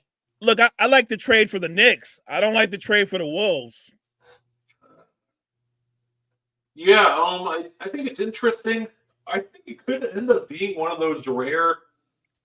It could be one of those rare win-win trades, but it all depends on if Randall's willing to tweak and adjust his game, which we've seen I think we've seen both the positive potentially with the playmaking that he brings that just wasn't there with Cat. I think he guards fours better. But we've also seen the negative of Randall just taking possessions and just barrel into four guys. Like, I think if you can fine tune Julius Randle to cut it out with some of these bad habits, it could end up being a fine trade for the Timberwolves. Although I do think that the Knicks are the overall winners. Yeah, because remember, Cat can play without the basketball. Randall hasn't shown he can do anything unless the ball's in his hands. Like when Randall doesn't have the ball, it's not like he posts. It's not like he cuts back door. When Randall doesn't have the ball in his hand, he doesn't do anything. But I think also the biggest part too with the Knicks, this Ant Lace is one. But I think the bigger part too, potentially with Randall, because Randall, I think his contract's up after this year. I think what might end up being the bigger picture is you got Dante DiVincenzo, one of the best contracts in the league to put around Anthony Edwards, who's on a big contract, Rudy Gobert. So Brett, you're going to have cap space these next couple of years. Brett, I'll put it out there right now. I think they already like DiVincenzo more than they like Randall. Yeah, no, I think that's almost why I'm not as low on this trade as a lot of people are. It's really, too, it's like you acquired Dante, and I think that's going to be so huge trying to build a contender around Ant, who's going to be on a Ant, who's going to be on a supermax. Rudy's on a big deal. Oh, short. Oh, they needed that one. That would have been huge.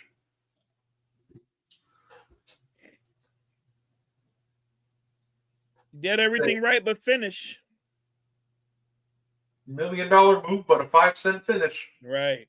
Good take by Rui. I will say that they're letting them be a little physical this game. I like that. There's been quite a few calls that most games you're going to see most officiating crews just blow the whistle right away, but yep, that's clearly just got him across the arms. I think we're stuck with Doc. I think the issue is we're already paying 2 coaches until like 2026.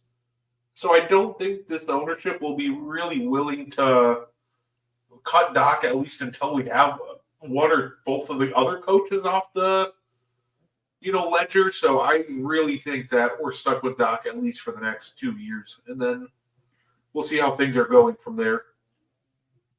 And what do you think about your roster overall, like going forward? Like when you look at your core outside of Giannis, you got a lot of guys that are in their mid-30s. It pains me too. The thing with our core is like, I think it's more intriguing than a lot of people think, right? Because you think our core, you think Giannis, Dame, and Chris, and rightfully so. They are older. But I think we do have like intriguing pieces like Gary Trent Jr. is only 25. I think there's a real chance we can sign him to an extension after this year and make him a nice solid, complementary piece of the core. I think Andre Jackson, I really love Andre Jackson. And if he can up his shooting, he can be like a Lamar Odom type player, just very versatile, do it all kind of player. So I think we have some intriguing young pieces on the roster. I think my bigger question is, will the Bucks and Doc Rivers staff be able to just actualize these younger players, which is not something that Doc Rivers led teams have been able to do. So, yeah. Look, I think Gary Trent Jr. is going to be the steal of free agency. Yeah, I agree. I think our roster has potential, but it's going to be up to the coaching staff to maximize that potential. Oh, Dante? Dante, I was just typing you up, but a sidestep 3 attempt over AD is just not it right there. The Timberwolves offense right now is so weird because they're just trying to attack Anthony Davis out of nowhere. There we go. Good hit. And you got to move the ball. If AD's not in the middle, swing the ball. Like, it's just so weird to me because, like, D'Lo, Gabe Vincent, and Austin Reeves are all on the floor, and you're like, yeah, let's go after Anthony Davis. Like, huh? Of all the people, right. Right. Let's go. AD. We're getting good AD tonight. He's been fantastic tonight. Marjan. Yeah, Marjan. I think that Marjan can be can still be a good player. His high-end player comp I compared him to was I thought he could be like a Trevor Ariza type player. But the issue with Marjan half the time is when he's out there, he thinks he's the star. And it's just not great. It's just not his role. I think if he gets into the right mindset and understands he has the role to play on the team, then I think Marjan becomes a really solid player. I think he's a very playable player. But he's just got to understand that he's not the star. This isn't Pro-Am. He's got to accept his role as great 3-and-D player that gives great length. And he just becomes better just from a mentality shift overall. Right. Hey, like you said, developing young players is not a Doc Rivers strength. Yeah, I can only imagine, Mo. My biggest what if? What if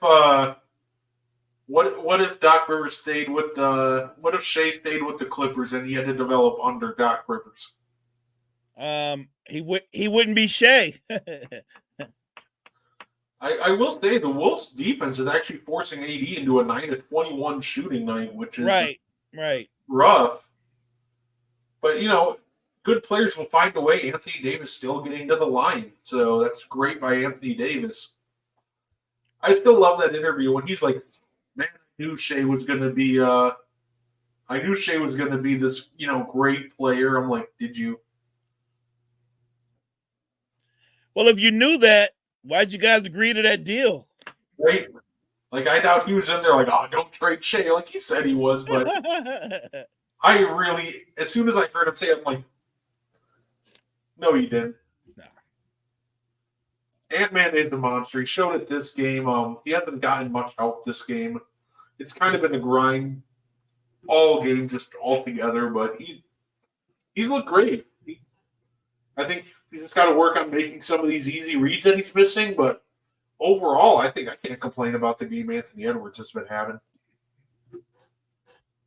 Like you said, he hasn't gotten a lot of help from Conley, not a lot of help from Jaden McDaniels. Look, we talked about this. When they're at their best, Minnesota plays elite defense, and they have a closer like Ant-Man. But I still think if they're going to get back to the Western Conference Finals or be a legitimate title contender, they're going to have to develop, they're going to have to show that they have more than one or two shot creators on the whole roster.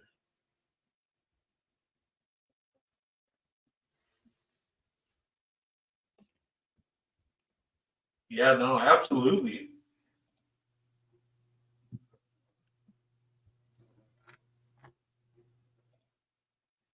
And look, we talked about this. As excited as you and I am, and all the other fans out there that are watching, it's just game one. It's game one. It's OKC, I agree. I think OKC is going to be the best team in the West this year. Even with Hartenstein missing time, they still have so much talent that they'll be able to withstand it. I'm with y'all. They're going to be bears defensively on the perimeter. I think J-Dub is going to make the All-Star team this year, along with SGA. I think Chet has an outside chance. I think Lou Dort, along with Caruso, are going to make All-NBA defense. They got dogs on the perimeter. They have so much talent coming off the bench with Wiggins and Isaiah Joe. I mean, this is a deep squad. Right, there we go. Nice three. The game actually crashed on me for a minute there. I was trying to figure out how to get it back up. Mine just went down too. Now that's weird. I know there'd be high traffic, but you'd think the NBA would be ready for that. Yeah. There we go, like right there. That was a great move by draw the double team and Biggie the kick to the open man. Just more basic reads like that. It's going to go a long way for Ant. Here we go. Here comes Julius Randle guarding LeBron. So, all right, there we go. And AD with the tip in. Anthony Davis. What can we say? He's a phenomenal basketball player. He is. And right there, it's kind of like what we're look. I say, look to the basket, dude. Good job.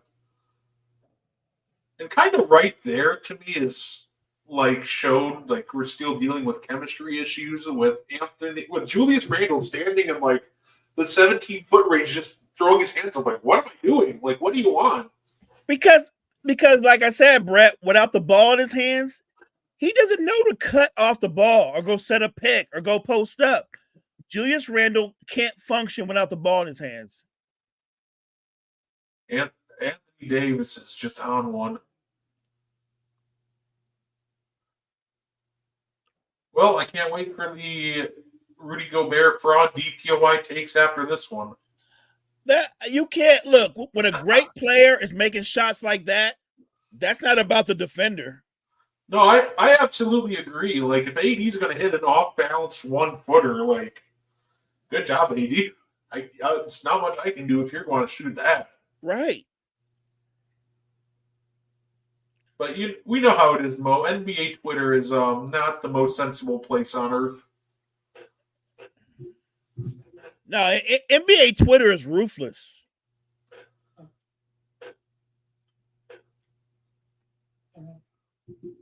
Here we go. Turnover. 3 minutes. Okay, here we go. Can the Timberwolves make a run? Come on, I need Ant to lace a three. They need a Conley replacement. Hopefully, I agree that they do need a Conley replacement, and I think that's what Dillingham is going to be for eventually. Oh my goodness, a block by AD. And a Reeves lay-in. Defense to offense. What a play by Davis. Whoa. It's a lot of contact. Not that block, but great block.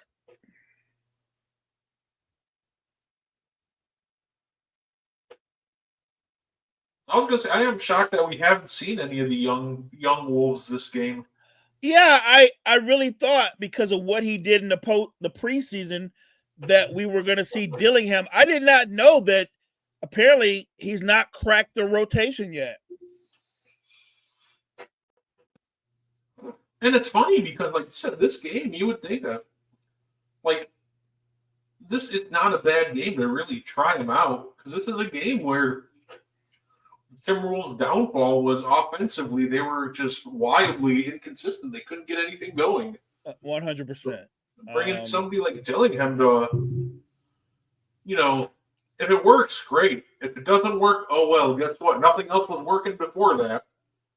This is not about the Wolves' struggle defensively. It's about their struggles offensively. Yeah, because they're defending hard. They're forcing a lot of tough jumpers that are just falling right now for LA. But also, just you got a better effort. Better body language. And look, I think in a perfect world, Dillingham develops faster than they project. He becomes the starter, and then you can have a sure-minded veteran like Conley coming off the bench. Oh, okay. Julius Randle with a tough basket with the and one. Might be too little too late at this point, but you know what? We've seen crazier things happen. 10-point game, or maybe 9 with a little under 2 minutes to go. Get a couple of stops. You never know. No, absolutely. Look, I'm a basketball junkie. I won't walk away till the final horn. No, yeah, me too. Hey, just when you think is over, somebody like Tracy McGrady comes in and drops 13 in 35 seconds, or Reggie Miller 8 and 9. So, and I saw those games. That's crazy.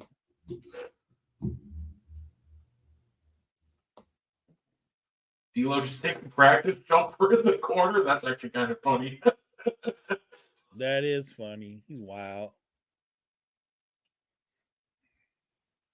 Yeah, That's the dagger. LeBron James pulling up from three.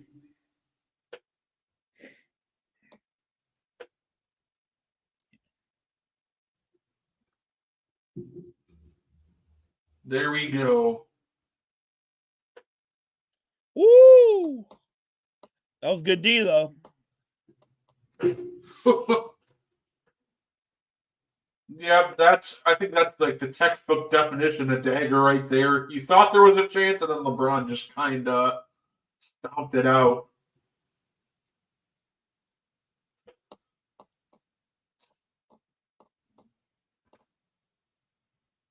Yeah, the Timberwolves offense just needs some more creativity and movement right now. Or just going in, it's a little too late right now, but going forward, they just need some more creativity. Because Anthony Davis trying to dance one-on-one with Anthony Davis is not great offense. No. And if you're going to try to play that offense, attack the right players. Like, there are players in this Lakers lineup that can be had one-on-one, but they just had this weird obsession with just going after, like, AD and LeBron, and just overall they're higher-end defensive guys. Yeah, I'm not challenging AD and I'm attacking D'Lo. I'm attacking Reeves. I even attack Rui. Right. Just the overall IQ just has to go up in terms of shot selection. LeBron is barking at someone. What? I think he feels like they shorthanded him an assist, probably.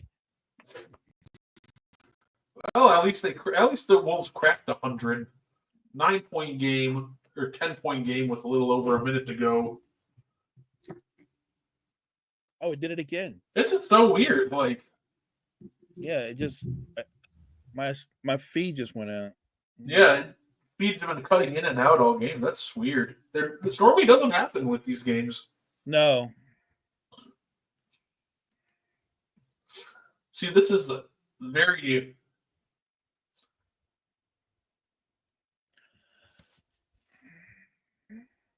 Oh, almost. And LeBron dagger 3 again? That's all right.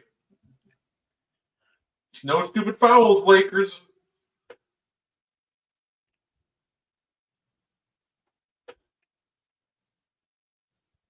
Great hustle by Alexander Walker. That was fantastic. Even if oh my goodness, just way to hustle and get down there. Love to see it.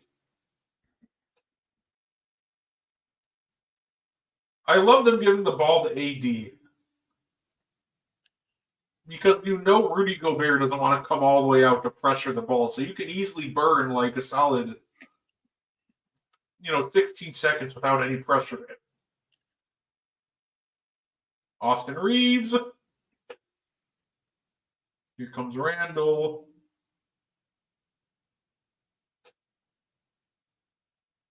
Is there a timeout? Timeout Timberwolves. With 25 seconds left? 25 seconds down 9. Timeout Timberwolves. What kind of play you're running? I'm sure whatever they're running, the Lakers will let them have it. At this point, it's all about just not fouling, right? Right. Correct me if I'm wrong. I think in the big 3, don't they got a 4-point shot? Yeah. Yeah, they're gonna need that 4-point shot. That's a strange timeout to me. What do you say in the huddle, guys? We lost. Yeah. Okay, guys. We're shooting a 3 on this next possession. Like, yeah, sure. Okay. No, you got to say something positive, guys.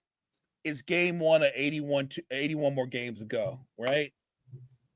And look, for as bad as they shot as a team, they did get back in the game. I didn't even realize DiVincenzo was 3 for 11. Yeah, overall, like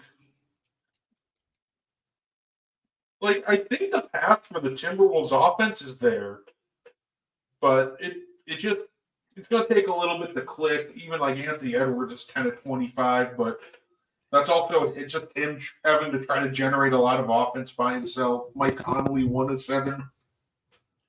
they're going to have to get used to where Randall likes to catch the ball, what sets he prefers, and he's going to have to make adjustments as well. He's got to find a way to stay active on the court when he doesn't have the ball in his hands. Set a screen, cut back door, post up, do something other than be a bystander.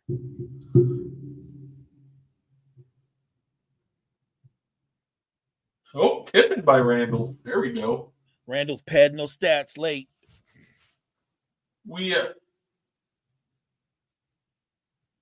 Oh, God, there was the turnover. Hey, okay, Rui's right there. Probably run something a little quicker here. We got to move quick. Yeah. Randall's shooting it. He's shooting it. LeBron has been waiting for that all game long. All game long, he's been trying to time Randall, trying to get that flip shot. He finally ate it. He just sent it right back on his head. Just once again, the me right there. Just read the room. You're not going to blow by LeBron or move LeBron. He's quicker than you. He's bigger than you. That's one of those I'm not actually going to really hit Randall too much on because it's just too slow of a developing play. Like, if you're going to use a timeout, probably use it right there and draw something up. Right. But that's just slow.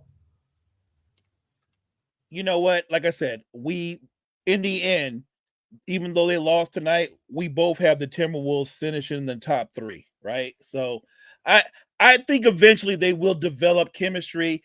If we're both wrong and they don't develop chemistry, I don't think their general manager will sit on this. If they don't think if they think, well, the Randall experiment's not working, I don't think they ride this out for the year. I think they move quick.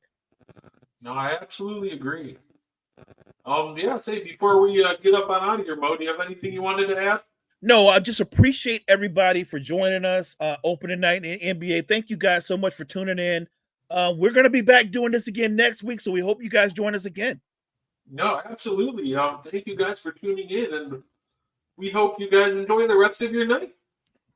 Thank you for tuning in to the And One podcast. If you like our content, you can find more on the Wire to Wire Podcast Network on YouTube, Facebook, and Spotify. Want more And One? Find it on Wire to Wire. Like and share our Facebook page and join the And One Discord. Grab the link to join from our Facebook. Thank you for tuning in and have a wonderful day.